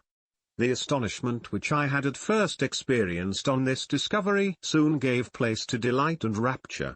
After so much time spent in painful labor, to arrive at once at the summit of my desires was the most gratifying consummation of my toils. But this discovery was so great and overwhelming that all the steps by which I had been progressively led to it were obliterated, and I beheld only the result. What had been the study and desire of the wisest men since the creation of the world was now within my grasp. Not that, like a magic scene, it all opened upon me at once. The information I had obtained was of a nature rather to direct my endeavors so soon as I should point them towards the object of my search than to exhibit that object already accomplished. I was like the Arabian who had been buried with the dead and found a passage to life, aided only by one glimmering and seemingly ineffectual light. I see by your eagerness and the wonder and hope which your eyes express, my friend, that you expect to be informed of the secret with which I am acquainted, that cannot be. Listen patiently until the end of my story, and you will easily perceive why I am reserved upon that subject. I will not lead you on, unguarded and ardent as I then was, to your destruction and infallible misery. Learn from me, if not by my precepts, at least by my example, how dangerous is the acquirement of knowledge and how much happier that man is who believes his native town to be the world, than he who aspires to become greater than his nature will allow. When I found so astonishing a power placed within my hands, I hesitated a long time concerning the manner in which I should employ it. Although I possessed the capacity of bestowing animation, yet to prepare a frame for the reception of it, with all its intricacies of fibers, muscles, and veins, still remained a work of inconceivable difficulty and labor. I doubted at first whether I should attempt the creation of a being like myself, or one of simpler organization, but my imagination was too much exalted by my first success to permit me to doubt of my ability to give life to an animal as complex and wonderful as man. The materials at present within my command hardly appeared adequate to so arduous an undertaking, but I doubted not that I should ultimately succeed.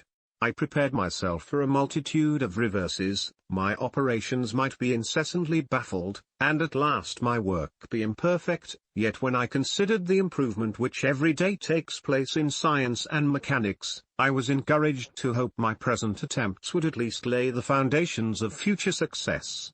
Nor could I consider the magnitude and complexity of my plan as any argument of its impracticability. It was with these feelings that I began the creation of a human being. As the minuteness of the parts formed a great hindrance to my speed, I resolved, contrary to my first intention, to make the being of a gigantic stature, that is to say, about 8 feet in height, and proportionably large. After having formed this determination and having spent some months in successfully collecting and arranging my materials, I began. No one can conceive the variety of feelings which bore me onwards, like a hurricane, in the first enthusiasm of success.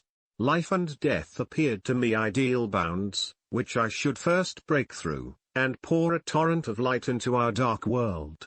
A new species would bless me as its creator and source, many happy and excellent natures would owe their being to me. No father could claim the gratitude of his child so completely as I should deserve theirs. Pursuing these reflections, I thought that if I could bestow animation upon lifeless matter, I might in process of time, although I now found it impossible, renew life where death had apparently devoted the body to corruption. These thoughts supported my spirits, while I pursued my undertaking with unremitting ardor. My cheek had grown pale with study, and my person had become emaciated with confinement. Sometimes, on the very brink of certainty, I failed, yet still I clung to the hope which the next day or the next hour might realize. One secret which I alone possessed was the hope to which I had dedicated myself, and the moon gazed on my midnight labors, while, with unrelaxed and breathless eagerness, I pursued nature to her hiding places. Who shall conceive the horrors of my secret toil as I dabbled among the unhallowed damps of the grave or tortured the living animal to animate the lifeless clay? My limbs now tremble, and my eyes swim with the remembrance, but then a resistless and almost frantic impulse urged me forward. I seemed to have lost all soul or sensation but for this one pursuit. It was indeed but a passing trance, that only made me feel with renewed acuteness so soon as, the unnatural stimulus ceasing to operate, I had returned to my old habits. I collected bones from charnel houses and disturbed, with profane fingers, the tremendous secrets of the human frame. In a solitary chamber, or rather cell, at the top of the house, and separated from all the other apartments by a gallery and staircase, I kept my workshop of filthy creation. My eyeballs were starting from their sockets in attending to the details of my employment. The dissecting room and the slaughterhouse furnished many of my materials, and often did my human nature turn with loathing from my occupation, whilst, still urged on by an eagerness which perpetually increased, I brought my work near to a conclusion. The summer months passed while I was thus engaged, heart and soul, in one pursuit. It was a most beautiful season. Never did the fields bestow a more plentiful harvest or the vines yield a more luxuriant vintage, but my eyes were insensible to the charms of nature. And the same feelings which made me neglect the scenes around me caused me also to forget those friends who were so many miles absent, and whom I had not seen for so long a time.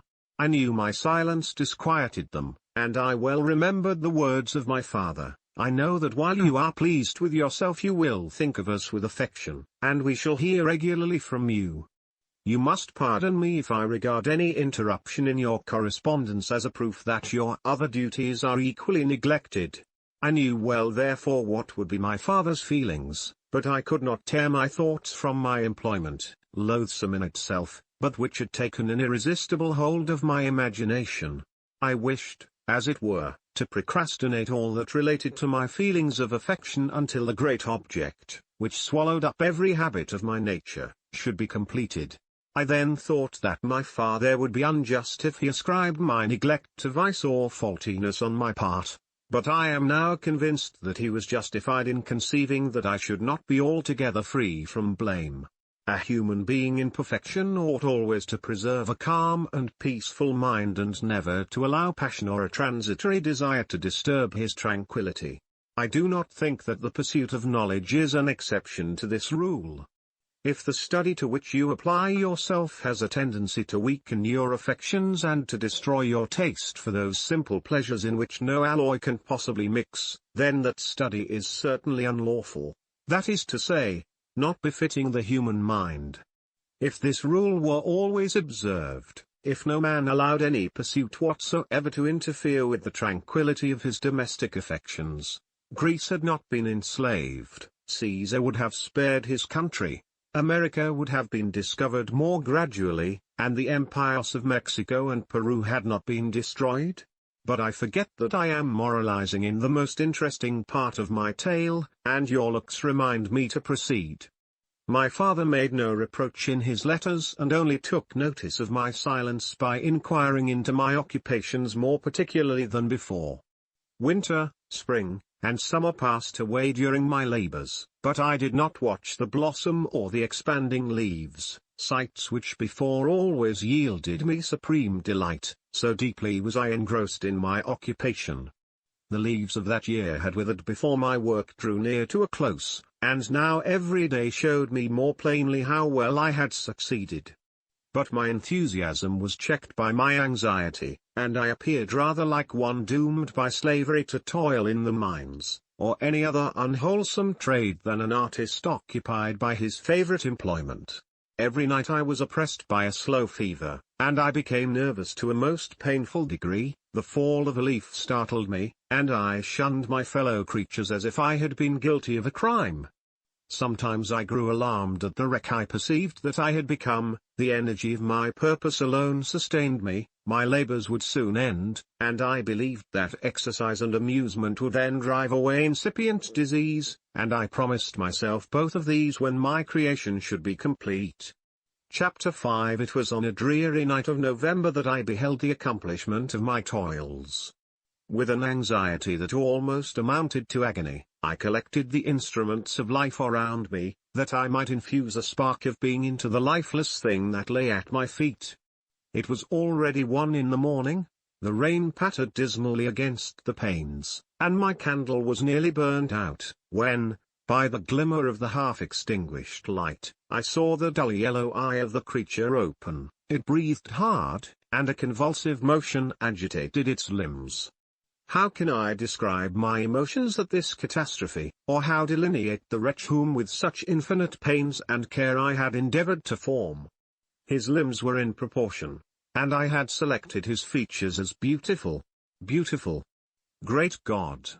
His yellow skin scarcely covered the work of muscles and arteries beneath. His hair was of a lustrous black, and flowing, his teeth of a pearly whiteness, but these luxuriances only formed a more horrid contrast with his watery eyes, that seemed almost of the same color as the dun white sockets in which they were set. His shriveled complexion and straight black lips. The different accidents of life are not so changeable as the feelings of human nature. I had worked hard for nearly 2 years, for the sole purpose of infusing life into an inanimate body. For this I had deprived myself of rest and health. I had desired it with an ardor that far exceeded moderation, but now that I had finished, the beauty of the dream vanished, and breathless horror and disgust filled my heart. Unable to endure the aspect of the being I had created, I rushed out of the room and continued a long time traversing my bedchamber, unable to compose my mind to sleep. At length lassitude succeeded to the tumult I had before endured, and I threw myself on the bed in my clothes, endeavoring to seek a few moments of forgetfulness. But it was in vain. I slept, indeed, but I was disturbed by the wildest dreams.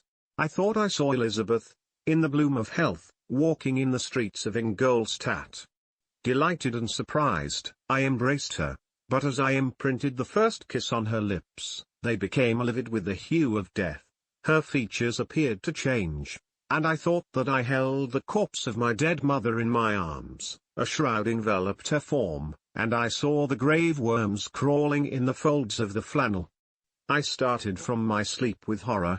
A cold dew covered my forehead, my teeth chattered, and every limb became convulsed, when, by the dim and yellow light of the moon, as it forced its way through the window shutters, I beheld the wretch, the miserable monster whom I had created.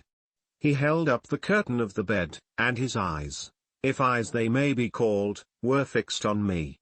His jaws opened, and he muttered some inarticulate sounds, while a grin wrinkled his cheeks. He might have spoken, but I did not hear. One hand was stretched out, seemingly to detain me, but I escaped and rushed downstairs. I took refuge in the courtyard belonging to the house which I inhabited, where I remained during the rest of the night, walking up and down in the greatest agitation, listening attentively, catching and fearing each sound as if it were to announce the approach of the demoniacal corpse to which I had so miserably given life. Oh! No mortal could support the horror of that countenance. A mummy again endued with animation could not be so hideous as that wretch. I had gazed on him while unfinished. He was ugly then, but when those muscles and joints were rendered capable of motion, it became a thing such as even Dante could not have conceived. I passed the night wretchedly. Sometimes my pulse beat so quickly and hardly that I felt the palpitation of every artery. At others, I nearly sank to the ground through languor and extreme weakness. Mingled with this horror, I felt the bitterness of disappointment. Dreams that had been my food and pleasant rest for so long a space were now become a hell to me, and the change was so rapid, the overthrow so complete. Morning, dismal and wet, at length dawned and discovered to my sleepless and aching eyes the church of Ingolstadt, its white steeple and clock, which indicated the 6th hour. The porter opened the gates of the court, which had that night been my asylum, and I issued into the streets, pacing them with quick steps, as if I sought to avoid the wretch whom I feared every turning of the street would present to my view. I did not dare return to the apartment which I inhabited, but felt impelled to hurry on, although drenched by the rain which poured from a black and comfortless sky. I continued walking in this manner for some time, endeavoring by bodily exercise to ease the load that weighed upon my mind. I traversed the streets without any clear conception of where I was or what I was doing. My heart palpitated in the sickness of fear, and I hurried on with irregular steps, not daring to look about me, like one who, on a lonely road, doth walk in fear and dread, and, having once turned round, walks on, and turns no more his head, because he knows a frightful fiend doth close behind him tread. Coleridge's Ancient Mariner. Continuing thus, I came at length opposite to the inn at which the various diligences and carriages usually stopped. Here I paused, I knew not why, but I remained some minutes with my eyes fixed on a coach that was coming towards me from the other end of the street. As it drew nearer I observed that it was the Swiss diligence. It stopped just where I was standing, and on the door being opened, I perceived Henry Clerval, who, on seeing me, instantly sprung out. "My dear Frankenstein," exclaimed he, "how glad I am to see you! How fortunate that you should be here at the very moment of my alighting!" Nothing could equal my delight on seeing Clerval. His presence brought back to my thoughts my father, Elizabeth, and all those scenes of home so dear to my recollection. I grasped his hand, and in a moment forgot my horror and misfortune. I felt suddenly, and for the first time during many months, calm and serene joy. I welcomed my friend, therefore, in the most cordial manner, and we walked towards my college. Clerval continued talking for some time about our mutual friends and his own good fortune in being permitted to come to Ingolstadt. "You may easily believe," said he, "how great was the difficulty to persuade my father that all necessary knowledge was not comprised in the noble art of bookkeeping, and, indeed, I believe I left him incredulous to the last, for his constant answer to my unwearied entreaties was the same as that of the Dutch schoolmaster in The Vicar of Wakefield: I have 10,000 florins a year without Greek, I eat heartily without Greek. But his affection for me at length overcame his dislike of learning, and he has permitted me to undertake a voyage of discovery to the land of knowledge. It gives me the greatest delight to see you, but tell me how you left my father, brothers, and Elizabeth." "Very well, and very happy, only a little uneasy that they hear from you so seldom. By the by, I mean to lecture you a little upon their account myself. But, my dear Frankenstein," continued he, stopping short and gazing full in my face, "I did not before remark how very ill you appear, so thin and pale. You look as if you had been watching for several nights." "You have guessed right. I have lately been so deeply engaged in one occupation that I have not allowed myself sufficient rest, as you see, but I sincerely hope, that all these employments are now at an end and that I am at length free." I trembled excessively. I could not endure to think of, and far less to allude to, the occurrences of the preceding night. I walked with a quick pace, and we soon arrived at my college. I then reflected, and the thought made me shiver, that the creature whom I had left in my apartment might still be there, alive and walking about. I dreaded to behold this monster, but I feared still more that Henry should see him. Entreating him, therefore, to remain a few minutes at the bottom of the stairs, I darted up towards my own room. My hand was already on the lock of the door before I recollected myself. I then paused, and a cold shivering came over me. I threw the door forcibly open, as children are accustomed to do when they expect a spectre to stand in waiting for them on the other side, but nothing appeared. I stepped fearfully in. The apartment was empty, and my bedroom was also freed from its hideous guest. I could hardly believe that so great a good fortune could have befallen me, but when I became assured that my enemy had indeed fled, I clapped my hands for joy and ran down to Clerval. We ascended into my room, and the servant presently brought breakfast, but I was unable to contain myself. It was not joy only that possessed me. I felt my flesh tingle with excessive sensitiveness, and my pulse beat rapidly. I was unable to remain for a single instant in the same place. I jumped over the chairs, clapped my hands, and laughed aloud. Clerval at first attributed my unusual spirits to joy on his arrival, but when he observed me more attentively, he saw a wildness in my eyes for which he could not account, and my loud, unrestrained, heartless laughter frightened and astonished him.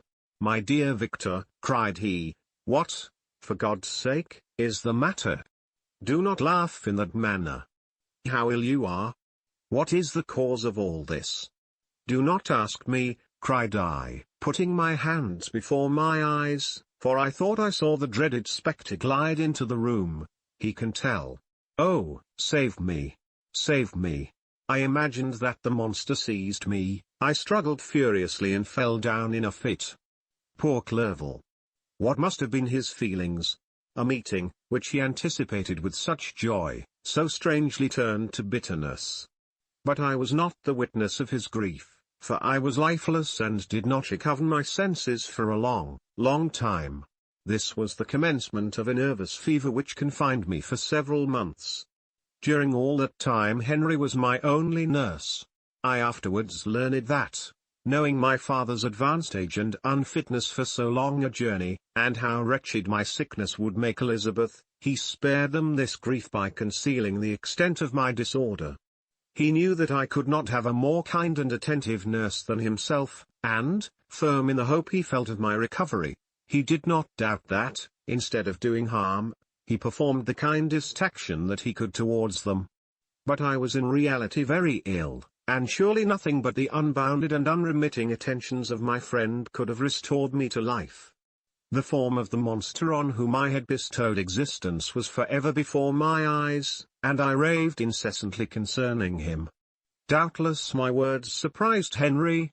He at first believed them to be the wanderings of my disturbed imagination, but the pertinacity with which I continually recurred to the same subject persuaded him that my disorder indeed owed its origin to some uncommon and terrible event. By very slow degrees, and with frequent relapses that alarmed and grieved my friend, I recovered. I remember the first time I became capable of observing outward objects with any kind of pleasure. I perceived that the fallen leaves had disappeared and that the young buds were shooting forth from the trees that shaded my window. It was a divine spring, and the season contributed greatly to my convalescence. I felt also sentiments of joy and affection revive in my bosom. My gloom disappeared, and in a short time I became as cheerful as before I was attacked by the fatal passion. "Dearest Clerval," exclaimed I, "how kind, how very good you are to me! This whole winter, instead of being spent in study, as you promised yourself, has been consumed in my sick room. How shall I ever repay you? I feel the greatest remorse for the disappointment of which I have been the occasion, but you will forgive me. You will repay me entirely if you do not discompose yourself, but get well as fast as you can, and since you appear in such good spirits, I may speak to you on one subject, may I not?" I trembled. One subject? What could it be? Could he allude to an object on whom I dared not even think? "Compose yourself," said Clerval, who observed my change of color. "I will not mention it if it agitates you, but your father and cousin would be very happy if they received a letter from you in your own handwriting. They hardly know how ill you have been and are uneasy at your long silence. Is that all, my dear Henry? How could you suppose that my first thought would not fly towards those dear, dear friends whom I love and who are so deserving of my love?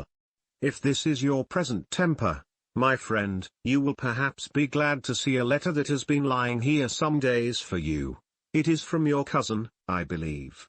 Chapter 6. Clerval then put the following letter into my hands. It was from my own Elizabeth.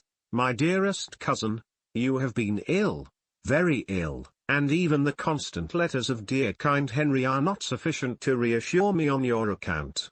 You are forbidden to write, to hold a pen, yet one word from you, dear Victor, is necessary to calm our apprehensions. For a long time I have thought that each post would bring this line, and my persuasions have restrained my uncle from undertaking a journey to Ingolstadt. I have prevented his encountering the inconveniences and perhaps dangers of so long a journey, yet how often have I regretted not being able to perform it myself. I figure to myself that the task of attending on your sickbed has devolved on some mercenary old nurse, who could never guess your wishes nor minister to them with the care and affection of your poor cousin.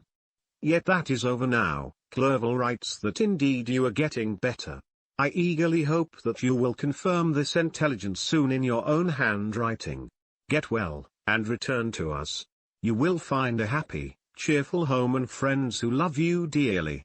Your father's health is vigorous, and he asks but to see you, but to be assured that you are well, and not a care will ever cloud his benevolent countenance. How pleased you would be to remark the improvement of our Ernest. He is now 16 and full of activity and spirit. He is desirous to be a true Swiss and to enter into foreign service, but we cannot part with him, at least until his elder brother returns to us. My uncle is not pleased with the idea of a military career in a distant country, but Ernest never had your powers of application. He looks upon study as an odious fetter. His time is spent in the open air, climbing the hills or rowing on the lake. I fear that he will become an idler unless we yield the point and permit him to enter on the profession which he has selected. Little alteration, except the growth of our dear children, has taken place since you left us. The blue lake and snow-clad mountains, they never change, and I think our placid home and our contented hearts are regulated by the same immutable laws.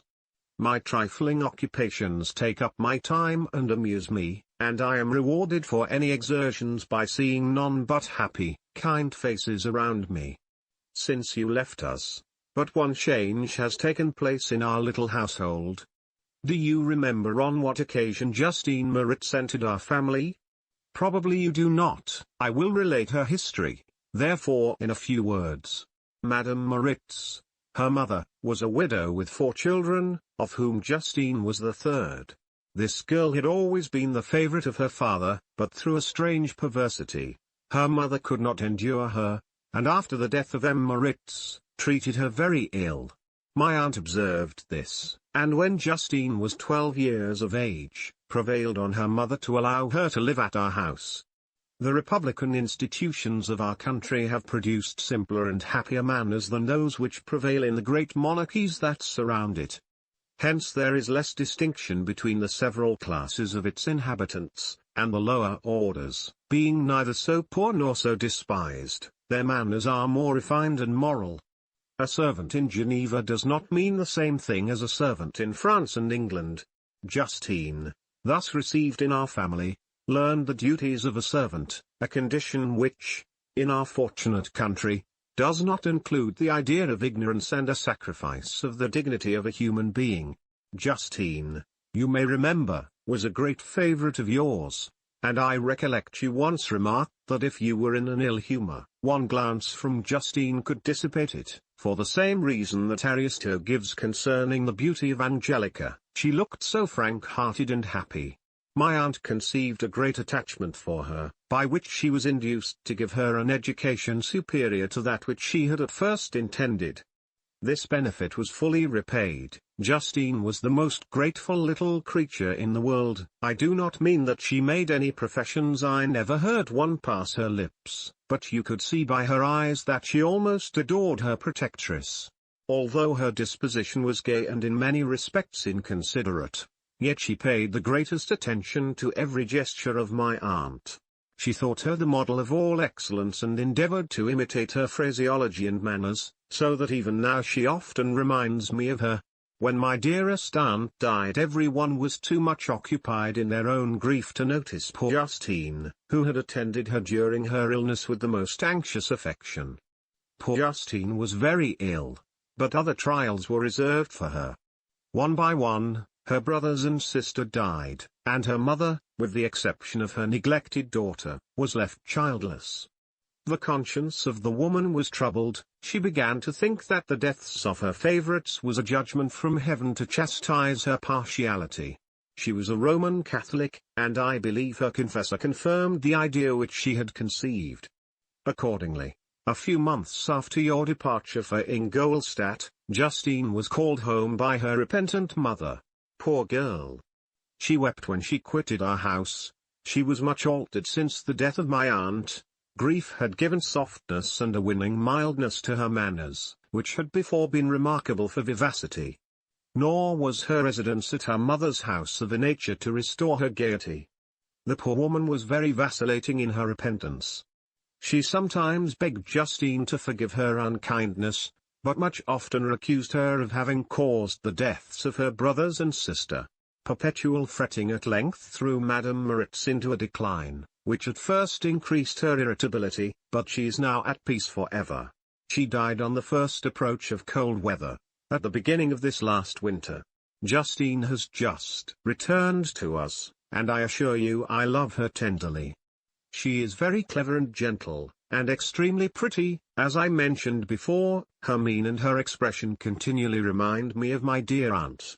I must say also a few words to you, my dear cousin, of little darling William. I wish you could see him. He is very tall of his age, with sweet laughing blue eyes, dark eyelashes, and curling hair. When he smiles, two little dimples appear on each cheek, which are rosy with health. He has already had one or two little wives, but Louisa is his favorite, a pretty little girl of 5 years of age. Now, dear Victor, I dare say you wish to be indulged in a little gossip concerning the good people of Geneva. The pretty Miss Mansfield has already received the congratulatory visits on her approaching marriage with a young Englishman, John Melbourne, Esquire. Her ugly sister, Manon, married M. Duvillard, the rich banker, last autumn. Your favorite schoolfellow, Louis Manoyer, has suffered several misfortunes since the departure of Clerval from Geneva. But he has already recovered his spirits, and is reported to be on the point of marrying a lively pretty French woman, Madame Tavernier. She is a widow, and much older than Manoyer, but she is very much admired, and a favorite with everybody. I have written myself into better spirits, dear cousin, but my anxiety returns upon me as I conclude. Write, dearest Victor, one line, one word will be a blessing to us. 10,000 thanks to Henry for his kindness, his affection, and his many letters. We are sincerely grateful. Adieu. My cousin, take care of yourself, and, I entreat you, write. Elizabeth Lavenzer. Geneva, March 18, 17. Dear, dear Elizabeth, I exclaimed, when I had read her letter. I will write instantly and relieve them from the anxiety they must feel. I wrote, and this exertion greatly fatigued me, but my convalescence had commenced, and proceeded regularly. In another fortnight I was able to leave my chamber. One of my first duties on my recovery was to introduce Clerval to the several professors of the university.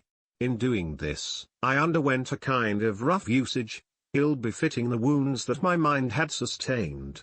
Ever since the fatal night, the end of my labors, and the beginning of my misfortunes, I had conceived a violent antipathy even to the name of natural philosophy. When I was otherwise quite restored to health, the sight of a chemical instrument would renew all the agony of my nervous symptoms. Henry saw this, and had removed all my apparatus from my view. He had also changed my apartment, for he perceived that I had acquired a dislike for the room which had previously been my laboratory. But these cares of Clerval were made of no avail when I visited the professors. M. Waldman inflicted torture when he praised, with kindness and warmth, the astonishing progress I had made in the sciences. He soon perceived that I disliked the subject, but not guessing the real cause, he attributed my feelings to modesty, and changed the subject from my improvement, to the science itself, with a desire, as I evidently saw, of drawing me out. What could I do? He meant to please, and he tormented me. I felt as if he had placed carefully, one by one, in my view those instruments which were to be afterwards used in putting me to a slow and cruel death. I writhed under his words, yet dared not exhibit the pain I felt. Clerval, whose eyes and feelings were always quick in discerning the sensations of others, declined the subject, alleging, in excuse, his total ignorance, and the conversation took a more general turn. I thanked my friend from my heart, but I did not speak. I saw plainly that he was surprised, but he never attempted to draw my secret from me, and although I loved him with a mixture of affection and reverence that knew no bounds, yet I could never persuade myself to confide in him that event which was so often present to my recollection, but which I feared the detail to another would only impress more deeply. Krempy was not equally docile, and in my condition at that time, of almost insupportable sensitiveness, his harsh blunt encomiums gave me even more pain than the benevolent approbation of Waldman. D.N. the fellow! Cried he, why, Clerval, I assure you he has outstripped us all. Stare if you please, but it is nevertheless true. A youngster who, but a few years ago, believed in Cornelius Agrippa as firmly as in the Gospel, has now set himself at the head of the university, and if he is not soon pulled down, we shall all be out of countenance. Continued he, observing my face expressive of suffering, Frankenstein is modest, an excellent quality in a young man. Young men should be diffident of themselves, you know, Clerval. I was myself when young, but that wears out in a very short time. Krempy had now commenced an eulogy on himself, which happily turned the conversation from a subject that was so annoying to me. Clerval had never sympathized in my tastes for natural science, and his literary pursuits differed wholly from those which had occupied me. He came to the university with the design of making himself complete master of the Oriental languages, and thus he should open a field for the plan of life he had marked out for himself. Resolved to pursue no inglorious career, he turned his eyes toward the east, as affording scope for his spirit of enterprise. The Persian, Arabic, and Sanskrit languages engaged his attention, and I was easily induced to enter on the same studies.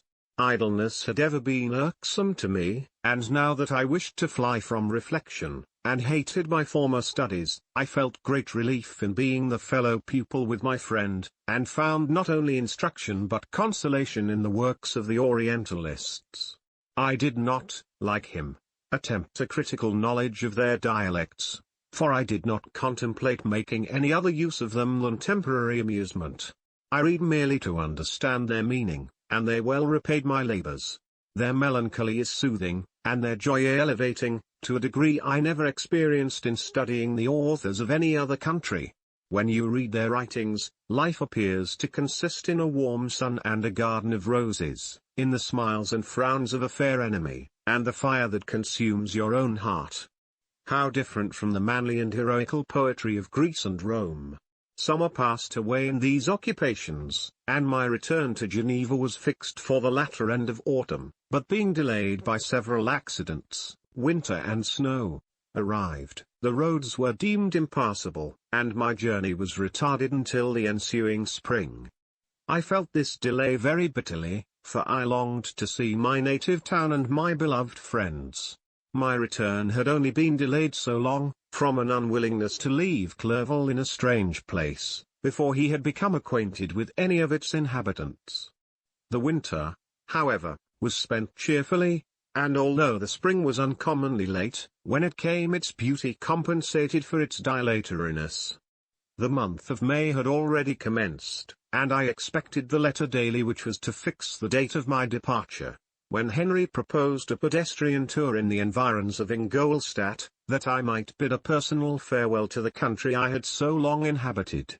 I acceded with pleasure to this proposition. I was fond of exercise, and Clerval had always been my favorite companion in the ramble of this nature that I had taken among the scenes of my native country.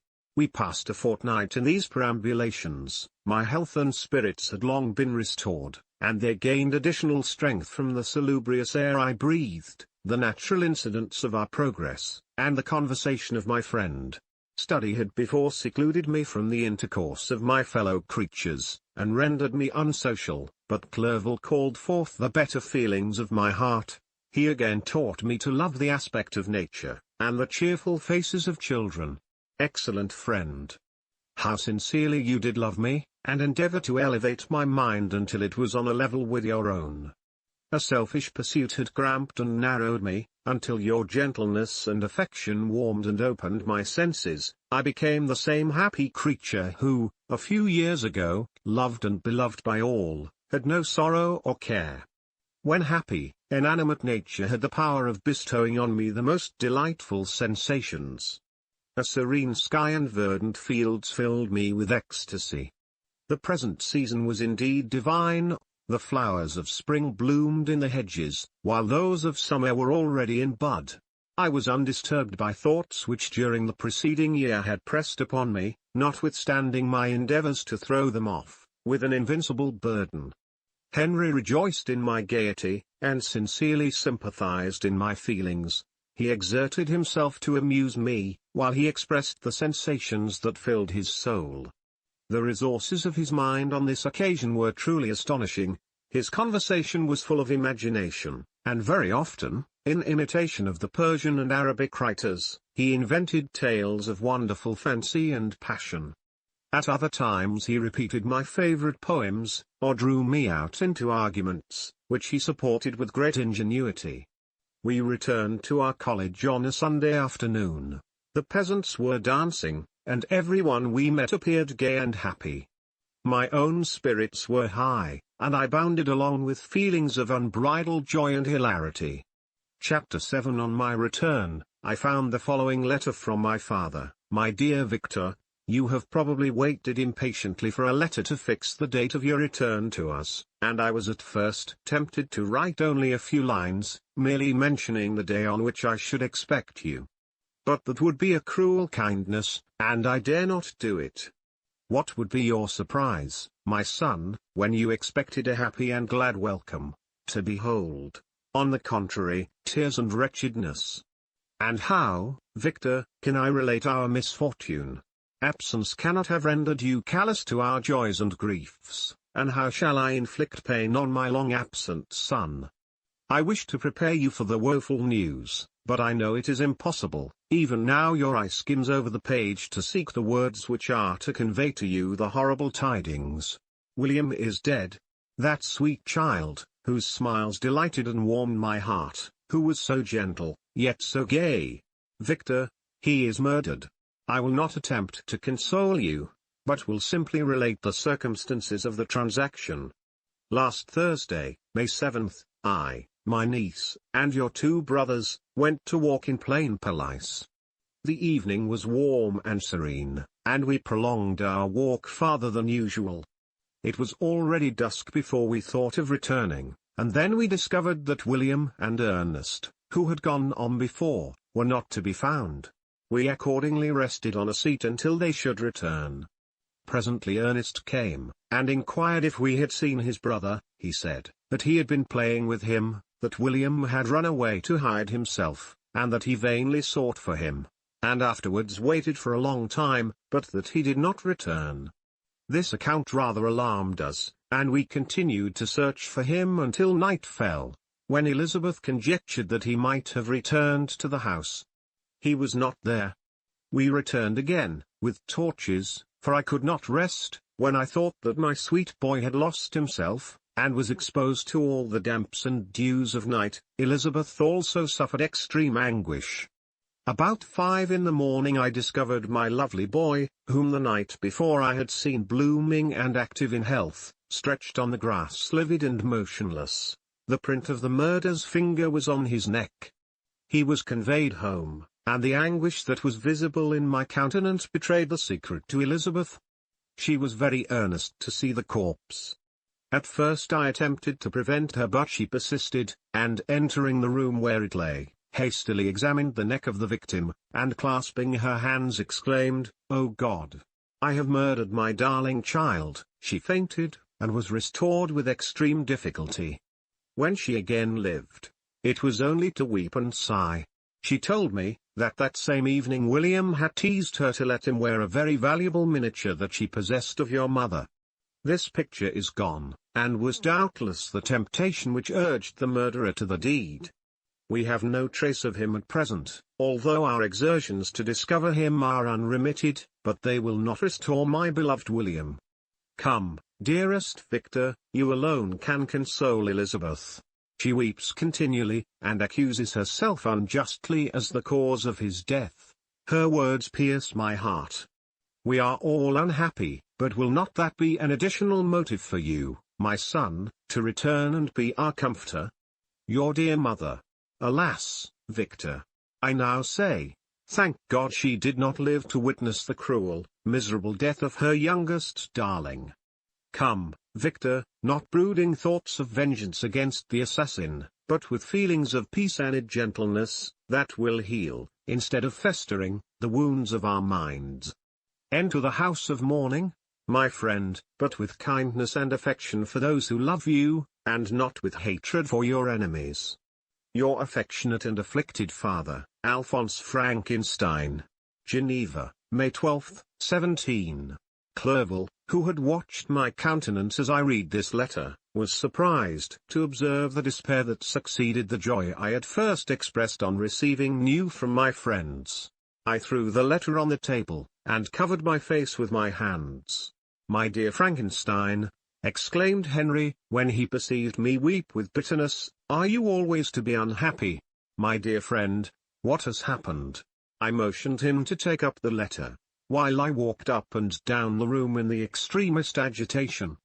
Tears also gushed from the eyes of Clerval, as he read the account of my misfortune. I can offer you no consolation, my friend, said he, your disaster is irreparable. What do you intend to do? To go instantly to Geneva. Come with me, Henry, to order the horses. During our walk, Clerval endeavored to say a few words of consolation. He could only express his heartfelt sympathy. Poor William, said he, dear lovely child, he now sleeps with his angel mother. Who that had seen him bright and joyous in his young beauty, but must weep over his untimely loss. To die so miserably, to feel the murderer's grasp. How much more a murder that could destroy radiant innocence. Poor little fellow. One only consolation have we, his friends mourn and weep, but he is at rest. The pang is over, his sufferings are at an end forever. A sod covers his gentle form, and he knows no pain. He can no longer be a subject for pity, we must reserve that for his miserable survivors. Clerval spoke thus as we hurried through the streets. The words impressed themselves on my mind and I remembered them afterwards in solitude. But now, as soon as the horses arrived, I hurried into a cabriolet, and bade farewell to my friend. My journey was very melancholy. At first I wished to hurry on, for I longed to console and sympathize with my loved and sorrowing friends, but when I drew near my native town, I slackened my progress. I could hardly sustain the multitude of feelings that crowded into my mind. I passed through scenes familiar to my youth, but which I had not seen for nearly 6 years. How altered everything might be during that time. One sudden and desolating change had taken place, but 1,000 little circumstances might have by degrees worked other alterations, which, although they were done more tranquilly, might not be the less decisive. Fear overcame me, I dared no advance, dreading 1,000 nameless evils that made me tremble, although I was unable to define them. I remained 2 days at Lausanne, in this painful state of mind. I contemplated the lake.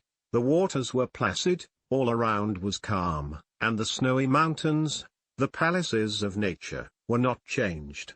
By degrees the calm and heavenly scene restored me, and I continued my journey towards Geneva.